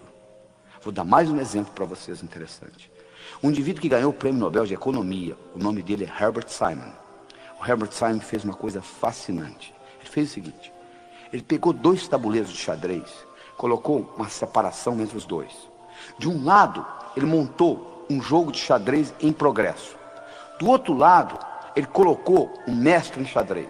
E ele explicou a regra do jogo seguinte, eu vou levantar essa separação e você vai ter 30 segundos para dar uma olhada no jogo. E você vai reproduzir do seu lado esse jogo. Combinado? Combinado. 1, 2, e ele levantou, o sujeito deu uma olhada, 30 segundos, e baixou, o cara montou. Impressionante. Montava com uma precisão de até 80%. Eles pegaram indivíduos que sabiam mexer com as peças, mas não eram grandes jogadores de xadrez. Fizeram o mesmo estudo. Colocaram o indivíduo lá de lado e disse, vou levantar 30 segundos, dá uma olhada, reproduza no seu tabuleiro. Reproduziram. Precisão, 30%. Quase que aleatório. Aí eles bolaram o seguinte, vamos fazer o seguinte, vamos criar um tabuleiro onde não tem um jogo de xadrez em progresso. Aleatoriamente, pelo computador, nós vamos colocar as peças, ou seja, vão ter 2 bispos na mesma diagonal, etc., que contradizem a regra do xadrez. Chamaram o mestre de xadrez de novo, colocaram de lá, 1, 2 e levantaram, fecharam, chamaram o indivíduo que estava começando a jogar xadrez. Sabe quem ganhou dessa vez? O principiante. Por quê? Porque no momento que levantou a separação, o mestre de xadrez, sabe o que ele fazia? Ele começou, mas como é que pode 2 bispos na mesma diagonal? Quer dizer, ele se distraía com a história, todo aquele know-how que ele tinha do jogo de xadrez desapareceu, porque mudou a regra do jogo. Na sua vida, meu amigo, a regra do jogo está mudando toda hora. Se você é fixo, se você não tem jogo de cintura, se você não sabe se adaptar à mudança de mercado, à mudança de paradigma, você vai dançar, não tem jeito, você não vai conseguir ser bem sucedido. É importante que você entenda o seguinte, agora para frente a única coisa constante é a mudança. Só para você ter uma ideia, o volume de informação no mundo dobra a cada 4 anos. A partir do ano 2000 vai dobrar a cada 20 meses. Então, o acúmulo é muito grande, a mudança é muito grande. A única coisa que você tem que ter é essa flexibilidade no aprender. A única vantagem que você tem hoje, com relação ao seu competidor, é a habilidade de aprender mais rápido. Não sobrou mais nada. É a sua habilidade de aprender mais rápido. E para fazer isso, você tem que entender esse aspecto de paradigma. Você tem que entender que o verdadeiro ato de descoberta consiste não em achar novas terras, mas vê-las com novos olhos. Isso que você tem que entender. Você tem que entender que onde houver mudança de paradigma, há um aumento de possibilidades. Houve uma época que o paradigma era de que o mundo era chato, não é verdade? Até que Nicolau Copérnico veio e disse, não, o mundo não é chato, o mundo é redondo, ele provou isso matematicamente. Mas quando o mundo era chato, a possibilidade de uma viagem de volta ao mundo seria impossível. Como você vai fazer uma viagem de volta ao mundo, num mundo chato? Quando o conceito mudou para o mundo redondo, a viagem de volta ao mundo, que era uma coisa impossível, passou a ser possível. Exatamente na sua vida, igualzinho. O que hoje é impossível na sua vida, é impossível por causa do paradigma que você vive. Então deixa eu lhe dar uma pergunta que você vai levar para casa e vai guardar com você, que é uma das perguntas mais importantes que eu acho. É o seguinte, escreva ela num papel e coloca perto do espelho do banheiro. Quando você vai escovar dente de manhã, você olha para ela. A pergunta é a seguinte, o que hoje é impossível na minha vida, mas que se fosse possível, mudaria fundamentalmente o modo como eu vivo. Vou repetir. O que hoje é impossível na minha vida, mas que se fosse possível, mudaria fundamentalmente o modo como eu vivo. Essa pergunta vai lhe permitir desencadear novas atitudes na sua vida. E desencadeando novas atitudes, você vai incorporar novas tecnologias e novos modos de pensar. Porque Mark Twain tinha um ditado que eu acho que é fascinante. Ele diz o seguinte, se o único instrumento que você tem é um martelo, todo problema você pensa que é prego. Não é verdade? Tem gente que tem uma tecnologia e diz, deixa comigo que eu resolvo. Mas só tem isso, porque eu faço isso há 15 anos. Porque eu tenho 15 anos de experiência nessa empresa. E eu vou analisar. Eu disse, não, meu amigo, você não tem 15 anos de experiência. Você tem 1 ano 15 vezes, é totalmente diferente. Você aprendeu no primeiro ano e repetiu 14. Para ter 15 anos de experiência, você tem que estar constantemente mudando a sua ferramenta. Se essa única ferramenta que você tem é um martelo, todo problema na empresa você vai pensar que é prego. Então é importante você entender que essa mudança de paradigma é fundamental. E nessa mudança, quando você responde essa pergunta, o que é hoje impossível na minha vida, mas que se fosse possível, mudaria fundamentalmente o modo como eu vivo, e vem a resposta, você tem que em seguida fazer uma segunda pergunta. E se eu implementasse desse jeito, como que seria? Você tem que fazer uma certa antecipação dentro da sua cabeça. Olha só, você vai concordar comigo. Se você anda, você tem que ver metros na sua frente, senão você bate. Se você dirige um carro, você tem que ver quarteirões na sua frente, senão você bate. Você está dirigindo um carro a 70 km por hora, passa uma pessoa correndo na frente, não dá tempo de você parar. Se você pilota um avião a 1000 km por hora, você tem que ver milhas na sua frente, senão você bate. Se aparecer um obstáculo a 500 metros, você já bateu. Conclusão, quanto maior é a velocidade que você se locomove, maior tem que ser a sua habilidade de antecipar o futuro. E hoje nós vivemos numa velocidade muito grande. Então a sua habilidade de antecipar o futuro é fundamental. E essa pergunta que eu estou lhe dando lhe ajuda a ser um explorador do futuro. Você começa a explorar o que vai vir para frente. O que hoje é impossível na minha vida, mas que se fosse possível, mudaria fundamentalmente o modo como eu vivo. E respondida essa pergunta, você faz a segunda, e se? E você tem que estar disposto a constantemente se achar obsoleto. Porque toda mudança requer que você aprenda de novo. Quando os suíços descobriram que o relógio eletrônico estava entrando no mercado, sabe o que eles fizeram? Um relógio Patek Philippe, antes do relógio eletrônico, tinha uma precisão de 1/30 de segundo. Sabe qual a precisão de um relógio eletrônico, desses baratinhos que você compra na feira por $5? É 1/30.000 de um segundo. Sabe o que os suíços fizeram quando os relógios eletrônicos foram lançados? Eles aumentaram a precisão de 1/30 para 1/60 de segundo. O que é 1/60 comparado com 1/30.000? Se o único instrumento que você tem é um martelo, todo problema você pensa que é prego. Eles acharam que iam resolver mecanicamente. Não resolveram. Finalmente eles descobriram que não dava jeito. Eles tiveram que entrar no mercado eletrônico. Quando os suíços decidiram entrar no mercado eletrônico, eles tiveram que voltar a estaca zero. Toda vez que você muda um paradigma, você tem que voltar a estaca zero. Eles tiveram que aprender eletrônica com os japoneses e os americanos. Então, todas as vezes que você faz uma mudança de paradigma, você tem que voltar à estaca zero. Você tem que admitir que você é obsoleto naquilo. É importante você entender isso. O único jeito de você crescer, você dizer, eu estou obsoleto nisso, deixa eu aprender com quem sabe. Mas tem gente que é arrogante. A arrogância é cegueira cognitiva. Há, por exemplo, uma grande mudança de paradigmas no mercado, por exemplo, de gerenciamento. Antigamente, o bom gerente era o cara que resolvia problemas e reagia à situação. Hoje, o bom gerente é um indivíduo que antecipa o futuro. Ele questiona o que está para vir e ele identifica oportunidades. É para isso que você ganha, para identificar oportunidades. Isso é importante você entender. E outra coisa importante de você mudar o paradigma é você entender, existe uma metáfora criada por Paul Cordes e Dodd Lynch nos Estados Unidos, onde eles fazem uma comparação seguinte, que você pode viver a sua vida em 3 tipos de estratégias diferentes. Você pode ser uma carpa, um tubarão ou um golfinho. Carpa é aquele indivíduo que é a vítima do mundo. Coitado de mim, estou sofrendo. Eles fizeram isso comigo. O tubarão é o indivíduo que está engolindo os outros. É sempre do jeito dele. E o golfinho é um indivíduo que, quando ele está perto de uma carpa, a carpa pensa que ele é tubarão. Quando ele está perto de um tubarão, o tubarão pensa que ele é carpa. Mas na realidade ele não é nem carpa nem tubarão. Ele é golfinho. E a filosofia do golfinho é o seguinte: para eu ganhar, você não precisa perder.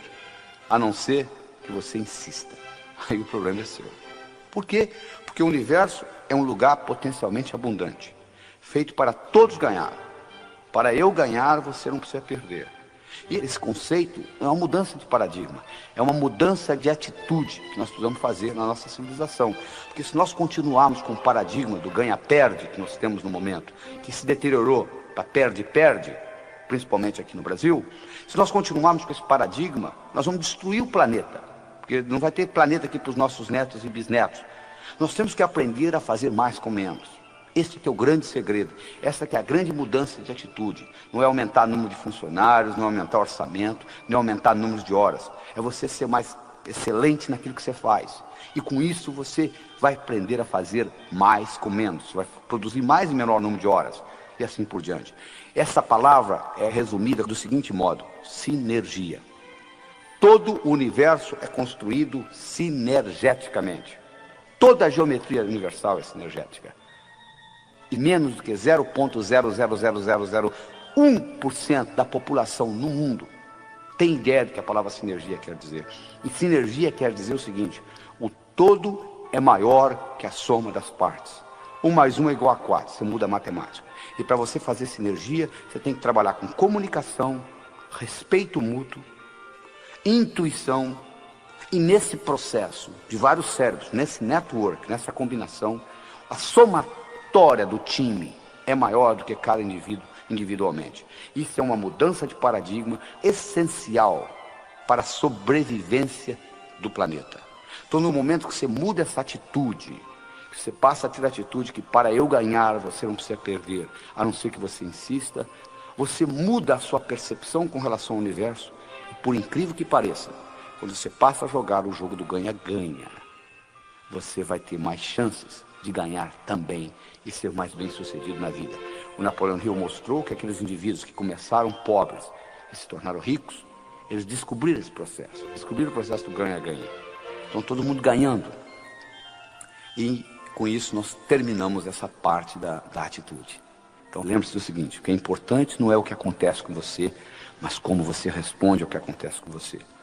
Nós falamos no começo desse programa, nós íamos discutir 6 características que fazem a diferença. A diferença que faz a diferença entre um indivíduo bem-sucedido e um indivíduo que batalha, não consegue chegar a lugar nenhum. Nós vamos discutir agora as 2 restantes: trabalho e ambição. Vamos começar com o trabalho. O único lugar que eu conheço que sucesso vem antes de trabalho é no dicionário. Sucesso é com S, trabalho é com T. Por outro lado, trabalho sozinho não traz sucesso. Olha o operário de fábrica. Ele levanta cedo, carrega uma marmita com ele, trabalha o dia todo, volta para casa à noite, faz isso anos e anos e anos, e aposenta com salário mínimo. Sucesso só vem antes de trabalho no dicionário. Trabalho sozinho não traz sucesso. Onde que está o segredo? Isso é que você vai aprender agora. O segredo está no seguinte: para você ser bem sucedido, você tem que fazer as coisas acontecerem. Tem que gerar ação. Só que o bonito é que, para fazer acontecer, não significa necessariamente que você as faça. Escutou bem? Fazer acontecer não significa que você tenha de fazê-las. Existe uma coisa chamada delegação. Uma palavra bonita que pouca gente entende o significado. Eu vou explicar para você aqui qual o significado da palavra delegação. Delegação significa o seguinte: eu vou solicitar alguém fazer no meu lugar, alguém este que eu sei de antemão que vai fazer pior do que eu faço. Eu já sei de antemão. E vou solicitar por duas razões. Primeiro, porque eu, delegando, vai me dar tempo livre para fazer outras coisas mais importantes. E segundo, tão importante quanto a primeira, eu vou dar ao outro indivíduo a oportunidade de crescer.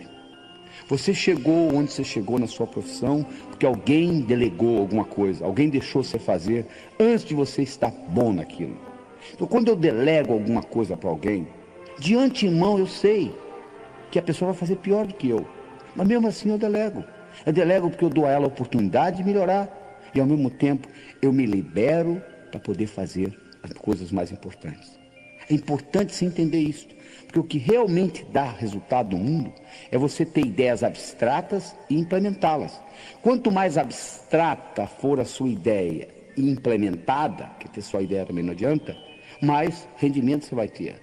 Se eu tiver uma ideia sobre transportes, vai gerar mais dinheiro que se eu tiver uma ideia sobre carros. Que vai me dar mais dinheiro se eu tiver uma ideia sobre Ford. Que vai me dar mais dinheiro se eu tiver uma ideia sobre Del Rey.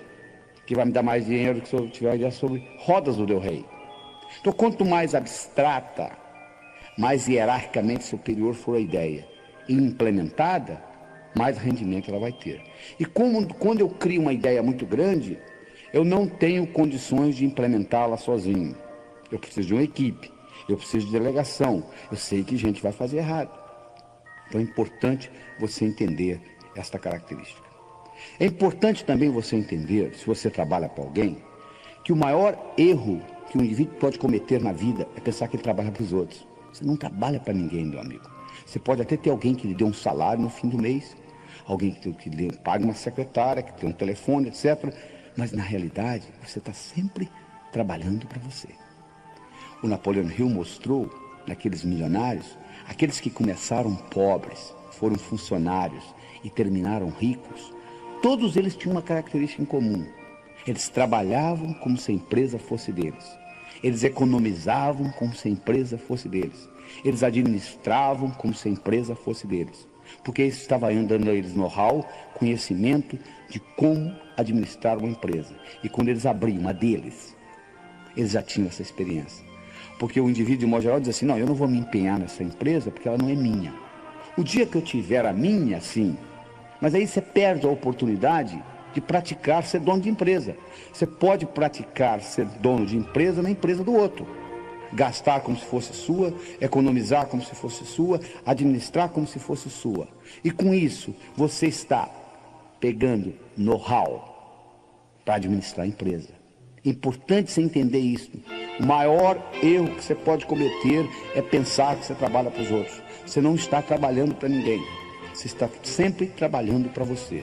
Esse conceito é fundamental que você entenda nesse mecanismo. A outra coisa importante que você tem que entender em termos de trabalho é o seguinte: existe uma grande diferença entre eficiência e eficácia. Eficiência significa fazer a coisa bem feita. Eficácia significa fazer o que precisa ser feito. Tem indivíduo que passa a vida inteira fazendo bem feito, coisa que não precisa ser feita. Ora, se não precisa ser feito, não há razão de você fazer. Eu acho que todas as vezes que você for fazer alguma coisa que envolva tempo ou dinheiro da sua parte, você tem que parar e questionar: isto é realmente importante ou não? Se a resposta é não vai perder tempo colocando isso, porque está gastando energia por nada. Tem uma história muito interessante que eu conto, que é a seguinte. Nos Estados Unidos é uma sociedade de consumo muito maior que a brasileira. E nos Estados Unidos troca-se aparelho doméstico com muito mais frequência do que aqui, incluindo geladeiras. E se você é mais antigo, se você for visita a sua avó, você vai ver que a geladeira da sua avó, se ela é mais antiga, ela é diferente da sua. Ela tem uma tranca na porta, né? Que as geladeiras mais modernas hoje não têm. Mas essa geladeira, nos Estados Unidos, houve uma situação, uma época, em que aquelas geladeiras eram mudadas, renovadas, então a geladeira velha ou ia para o junkyard, ou ia para o ferro velho, ou ia para o basement, que é o lugar mais baixo da casa. E as crianças gostam de brincar com aquilo. Então aconteceu 3 ou 4 casos, praticamente numa semana, por coincidência, onde crianças americanas, 3, 4, 5 anos, brincando, entravam dentro de uma daquelas geladeiras e a porta batia e elas ficavam presas. E morreram asfixiadas. Então foi uma grande confusão nos Estados Unidos. E eles resolveram fazer o seguinte, criar uma tranca de dentro para fora também, para poder abrir a geladeira, caso alguém ficasse preso dentro da geladeira. E montaram um sistema onde eles iam ensinar todo o jardim da infância como fazer isso. Na hora que estava prontinho para começar, veio um sujeito e disse, para, não precisa nada disso. Coloca um imã na porta da geladeira, como você tem hoje na sua casa. Quando a porta fecha, o imã segura. Se alguém ficar preso lá dentro, é só empurrar com o pé, abre. O cara disse, mas eu já estou com tudo montado para ensinar. Eu disse, mas não precisa. Olha a diferença. Eficiência. Eu estou com tudo montado para ensinar a todas as crianças do jardim da infância como abrir geladeira de dentro para fora. Eficácia. Não precisa. Então, eficiência é fazer bem feito. Eficácia é fazer o que precisa ser feito. Quando uma coisa é realmente importante, vale a pena fazê-la mal feita. Isso é que você tem que entender. Então, você tem que entender o seguinte, todas as vezes que você for fazer alguma coisa que vai requerer tempo ou dinheiro da sua parte, pergunte, isso é realmente necessário ou não? Se a resposta for não, não perca tempo. É importante você entender isso. É importante também se entender no seu trabalho que se você tem a função, se você quer ter a função de líder, existem certas características de liderança no trabalho. Por exemplo, o líder é um visionário. Ele tem uma visão. É importante você ter uma visão. E a visão geralmente tem que ser maior do que a instituição. Nunca pode ser uma visão de uma empresa ganhar dinheiro. Pode ser consequência. A empresa está lá para ganhar dinheiro. A empresa tem que ter lucro, senão tem que fechar. Mas não pode ser visão. Visão é importante, uma visão maior para servir a sociedade. E como consequência você ganha dinheiro. O indivíduo, para ser líder, tem que entender de realidade. Ele tem que saber qual que é o mercado. Porque se você não entender do mercado do seu produto, não tem jeito de você ir para frente. Então você tem que levar em consideração isso. Você tem que levar em consideração que você tem que ter coragem para implementar coisas, para transformar a realidade em visão. E todas as vezes que você falar alguma coisa, fizer alguma coisa, ou ser alguém no sentido de mudança, meu amigo, você vai ser criticado. Você tem que entender o seguinte, criticismo faz parte do sucesso. Você, para ser bem sucedido profissionalmente, você tem que estar disposto a ser criticado. Porque o único jeito, eu tenho uma fórmula mágica para você, você nunca será criticado na vida. É muito simples. Não fale nada, não faça nada, não seja ninguém. Porque no momento que você falar alguma coisa, no momento que você fizer alguma coisa, ou no momento que você for alguém, você vai ser criticado. Então, uma das coisas que você tem que treinar bem cedo é o seguinte, eu vou ser criticado. Eu vou ser criticado no meu trabalho, eu vou ser criticado na minha empresa, eu vou ser criticado no meu bairro, se eu fizer alguma coisa diferente. Toda vez que você sair fora do que eu chamo a boiada. O que eu chamo da boiada? Se tiver uma boiada, se um boi cair no buraco, você sabe que o outro que vem atrás cai também? Porque o boi, a única coisa que ele faz é olhar no traseiro do outro. Se um caiu no buraco, o outro cai. O cavalo já não é a mesma coisa. Se um cavalo cair no buraco, o outro não cai. Então, se você faz parte da boiada, ninguém lhe incomoda, porque estão um seguindo o outro. No momento que você saiu fora da boiada, diz, olha, eu tenho uma coisa diferente para lhe mostrar. Imediatamente, criticismo vai começar na sua vida. Faz parte do esquema. É impossível você ser bem sucedido sem ser criticado. Então é importante você entender isso. Então essas características são fundamentais para você entender esse aspecto do trabalho. Você nunca trabalha para ninguém, você está sempre trabalhando para você, você tem que fazer as coisas acontecerem, não significa que você tenha de fazê-las, você pode delegar, isso aí é importante você conceber isso, e que a diferença entre eficiência e eficácia. Eficiência é fazer bem feito, Eficácia é fazer o que precisa ser feito. Muito bem, nós estamos chegando à última etapa da história, né? Ambição. Ambição. O indivíduo chega para mim e diz assim: doutor Laíra, eu não quero mais nada na vida. Eu digo para ele: está na hora de você morrer. Mas por quê? Porque a vida é um constante aprender. Você só aprende fazendo. Você diz que não tem mais nada para fazer, está na hora de você ir embora, então. Você tem que sempre ter uma ambição sadia, sempre. Os indivíduos que vivem muito, os indivíduos que produzem muito, os indivíduos que são bem-sucedidos, eles têm uma ambição maior. Não tem nada errado se você não quiser ter. Eu me lembro do caso de um indivíduo que estava sentado na primeira fileira uma vez nos Estados Unidos. Eu estava dando um curso, um indivíduo de 60 e poucos anos de idade, assistindo esta apresentação que eu estou dando aqui para você. E ele levantou a mão e disse assim: doutor, as suas ideias são muito interessantes, eu estou escutando aqui quase 2 horas. Deixa eu contar para o senhor uma coisa. Eu dirijo um carrinho de biscoito, eu entrego biscoito nas padarias. Eu abasteço o carro de manhã e vou de padaria em padaria entregando. E eu volto para casa, lavo o carro, preparo para o dia seguinte. Eu estou fazendo isso há mais de 30 anos, estou quase me aposentando. De modo que essas ideias do senhor são muito boas. O senhor quer saber de uma coisa? Eu vou continuar dirigindo meu carrinho de biscoito. Eu falei para ele: meus parabéns. Alguém tem que dirigir o carrinho de biscoito. Não tem nada errado no senhor dirigir o carrinho de biscoito.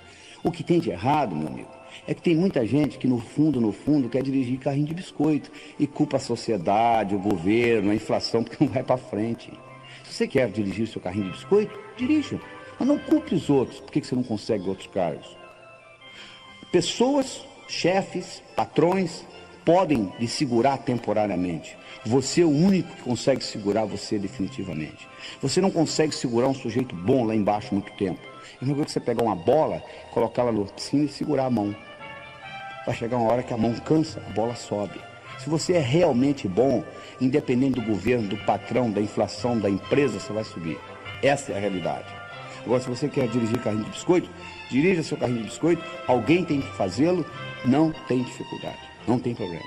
Ah, mas doutor, eu não tenho opção, porque é o jeito que eu trabalho. Não, opção você sempre tem, meu amigo. Eu sempre digo o seguinte: se você está insatisfeito na vida, você tem sempre 4 opções. Primeiro, saia. Deixe a empresa.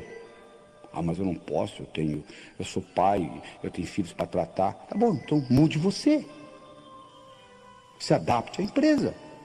Ah, mas está muito difícil. Então muda essa empresa, muda o sistema da empresa. Ah, não tenho poder para isso. Então sofra.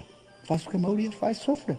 Você sempre tem opção, você tem 4, olha só. Você pode sair da empresa, você pode mudar a empresa, você pode mudar você, se adaptar à empresa, ou você pode sofrer. Não fala que você não tem opção não, porque a opção sempre existe. Sempre existe.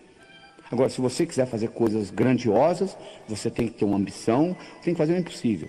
O impossível. Sabe o que é impossível? O impossível é aquilo que ninguém faz até que alguém faça. Isso aqui é impossível. Em 1964, um estudante de medicina inglês de nome Roger Bannister correu pela primeira vez 1 milha em menos de 4 minutos. Até esse evento, era impossível um ser humano correr 1 milha em menos de 4 minutos. Até que Roger Bannister correu.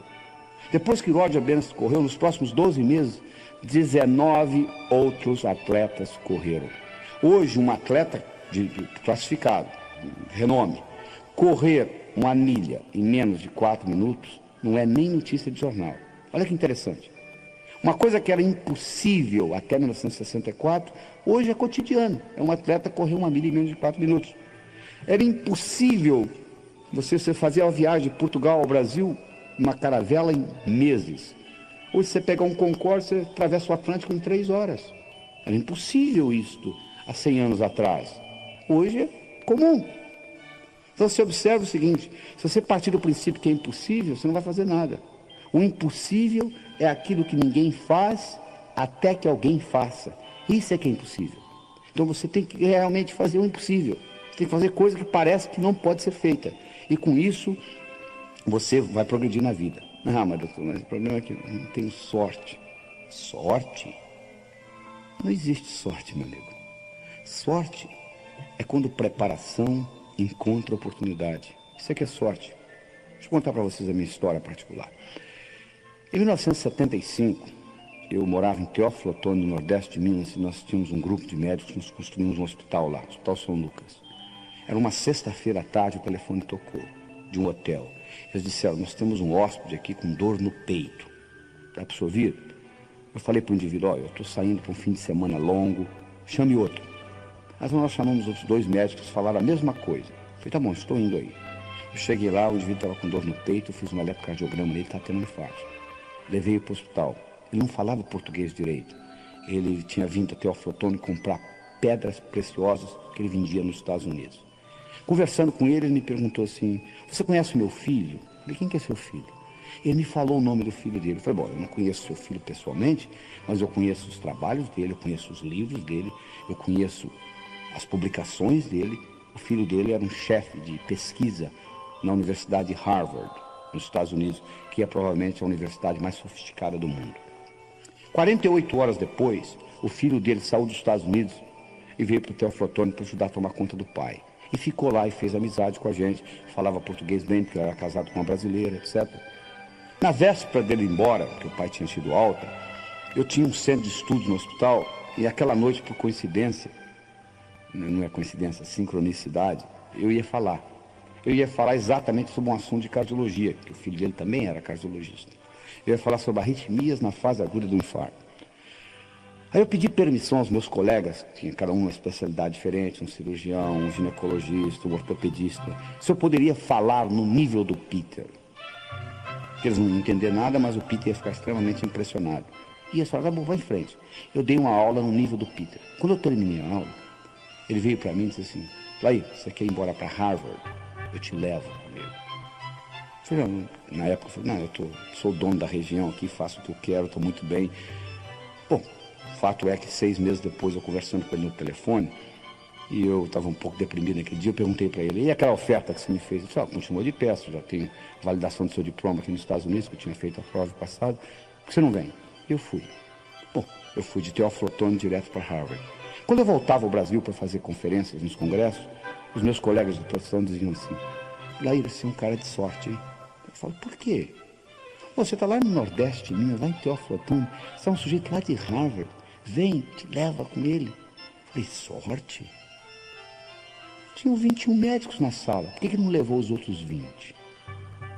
Sorte é quando preparação encontra oportunidade. Eu estava preparado e a oportunidade apareceu, é só isto. Não tem mais nada, não.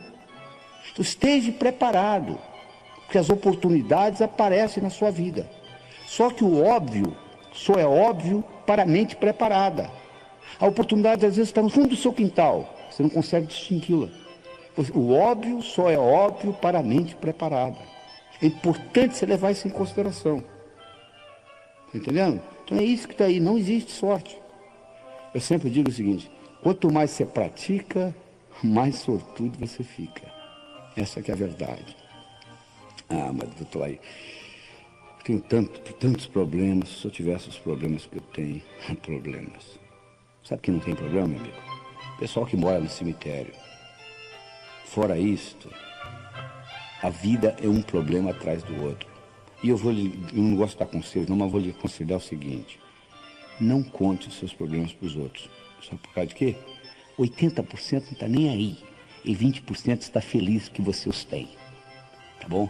Perder tempo contar seus problemas para os outros. Problema faz parte do viver. O segredo não é você ficar sem problemas. O segredo é você encará-los de uma forma diferente. Os seus problemas são os seus melhores amigos. Deixa eu contar para vocês um problema que eu tive que fez uma diferença muito grande na minha vida. Quando eu tinha 12 anos de idade, o cachorro da minha vizinha sumiu. A vizinha veio e disse, aí, você roubou meu cachorro. Eu nem sabia que só tinha cachorro. Roubou, não roubou, roubou, não roubou. Ela foi no posto policial e deu parte. Eu fui chamado lá. Veio uma intimação para meu pai. Meu pai me apresentou a intimação e disse, lá, estão me chamando no posto policial. Eu disse, papai, o senhor vai lá comigo? Eu disse, não, de jeito nenhum. Você vai sozinho. Papai, eu tenho 12 anos. O problema é seu. Eu arrumei um tio, ele foi comigo. E eu comecei a arco-ir com um cabo ignorante que tinha lá, e roubou, não roubou, roubou, não roubou. E ele achou um atrevimento muito grande da minha parte, eu com 12 anos de idade, estava discutindo com ele. E ele fez eu pagar o cachorro. Voltei para casa com uma multa, uma quantia que custava o cachorro, que eu tinha que pagar. Cheguei em casa e mostrei pro meu pai. Falei, ó, entregaram isso lá. Ele falou, o problema é seu. Eu falei, papai, eu tenho 12 anos de idade. Eu disse, o que eu tenho com isso? Você tem que se virar. Por coincidência, como eu disse, não tem coincidência, por sincronicidade. O primeiro dinheiro que eu tinha ganho na minha vida foi dando aula particular de matemática. Com 12 anos de idade, eu já dava aula particular de matemática. O primeiro dinheiro que eu ganhei nas férias era exatamente aquela quantia que está sendo solicitada. Eu peguei aquele dinheiro e paguei. Por muitos anos, eu tive um ressentimento do meu pai por duas coisas. Primeiro, por não ter me levado lá. E segundo, por não ter pago a multa. Mas um dia eu tive um insight, o seguinte, aquilo foi uma das melhores coisas que aconteceu na minha vida. Porque a partir dos 12 anos, nunca mais eu pedi dinheiro a ninguém. Eu passei a ganhar o meu. E graças àquele evento, com 19 anos de idade, eu era financeiramente independente. Ou seja, muito cedo na minha vida eu comecei a ganhar dinheiro. Então, graças a Deus que o cachorro da vizinha sumiu. Não é? Aquilo que parecia ser um problema, na realidade, foi uma solução. Então, o que eu gostaria que você encarasse é o seguinte, quando você pensa que é um problema, talvez seja um modo do universo lhe ensinar e lhe jogar para frente. Leve isso em consideração, entendeu? Que os problemas são os modos de você crescer na vida. Encare o problema não como um inimigo, mas como um amigo. E isso vai mudar muito o seu dia a dia. E você tem que fazer isso levando em consideração o seguinte, você tem que criar o seu futuro como possibilidades e não como expectativas. O que eu quero dizer com isso? Se eu crio o futuro como possibilidade e não acontece, continua sendo uma possibilidade. Se eu crio o futuro como expectativa e não acontece, eu fico frustrado. Então eu tenho que estar sempre criando como possibilidade. E à medida que eu crio como possibilidade, se não acontecer, continua sendo uma possibilidade. Isso é um trabalho que você tem que fazer dentro da sua mente.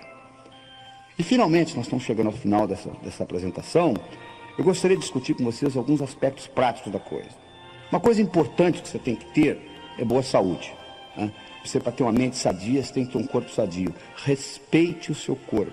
Eu posso pegar um Mercedes-Benz, colocar água com gasolina nele, ele não vai ter um bom desempenho.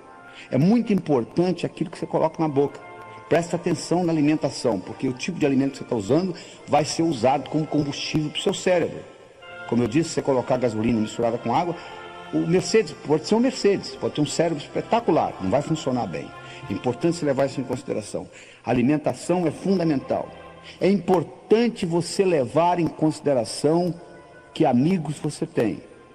Eu já disse antes, se você vive em terreiro de peru, é muito difícil você aprender a voar com águias. Você quer aprender a voar com águias? Fique no meio das águias. Procure amigos que são iguais ou melhor que você, para você puxar você para cima.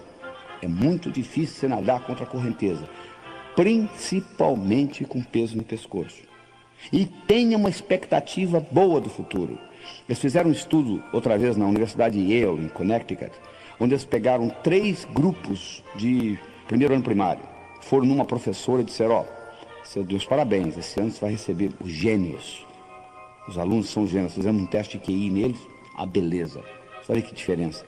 Foram numa segunda professora e disseram, ó, esse ano você está perdida, porque vem muito idiota para cá. Nós fizemos um teste de QI nas suas crianças, QI baixo, você vai ter muita dificuldade. Foram com uma terceira professora e disseram, ó, você vai receber o mesmo tipo de aluno que você recebe todo ano.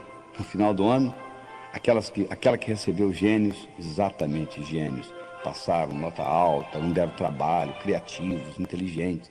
Aquela que recebeu, coitados de idiotas, teve um trabalho tremendo, porque não aprendiam direito, etc.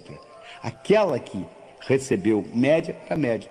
Só que a verdade é que não existia nem idiota nem gênio. Tudo era a mesma coisa, eram os alunos que recebiam todo ano. Mas acontece que a expectativa da professora mudou.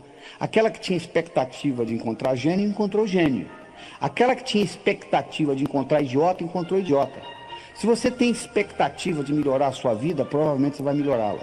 Se você tem expectativa de piorar a sua vida, provavelmente você vai piorá-la. A decisão é sua e continua sendo sua.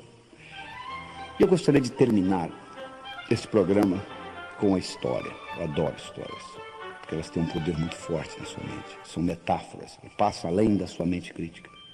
Mas essa história é mais ou menos assim. Era uma vez uma pequena vila da Grécia. morava um sábio. Sábio este que era famoso, porque tudo apresentado àquele sábio, até aquele dia, ele soube responder. Um dia, um jovem adolescente, conversando com um amigo dele, disse: eu acho que eu sei como eu vou enganar esse sábio. Eu vou pegar um pequeno passarinho e vou esconder nas minhas mãos. Eu vou levar para o sábio e vou perguntar para ele: diga-me, sábio, o passarinho nas minhas mãos está vivo ou morto? Se ele falar vivo, eu vou espremer e deixar cair morto nos pés dele. Se ele falar morto, eu vou abrir e deixar o passarinho voar. Ele pegou o passarinho, colocou nas mãos, levou para o sábio, olhou para o sábio e disse: diga-me, sábio, o passarinho nas minhas mãos está vivo ou morto? O sábio olhou para ele e disse: meu jovem, a resposta está nas suas mãos. O mesmo eu digo para você. Você está escutando essa apresentação por agora 2 horas. O que você vai fazer com esse conhecimento, eu não sei. A minha missão está terminando aqui. A sua vai começar. Isso pode entrar por um ouvido e passar por outro. E não ter nenhum impacto na sua vida. Ou você pode escutar essas fitas de novo, reavaliá-las com novos olhos, descobrir aquilo que você perdeu na primeira, porque eu oriento que você tem que escutar isso mais de uma vez só escutando não vai resolver, porque eu coloquei muita informação em curto período de tempo. Escute 1, 2, 3 vezes, analise, veja como você pode aplicar isso no seu dia a dia, porque só escutar e achar bonito não resolve nada, você tem que implementar, você tem que colocar em prática isso que eu estou lhe passando. Mas eu gostaria de deixar, finalmente com você, a seguinte mensagem: o seu sucesso, tanto pessoal quanto profissional, esteve, está e sempre estará nas suas mãos. Lembre-se do seguinte: intenção sem ação é ilusão.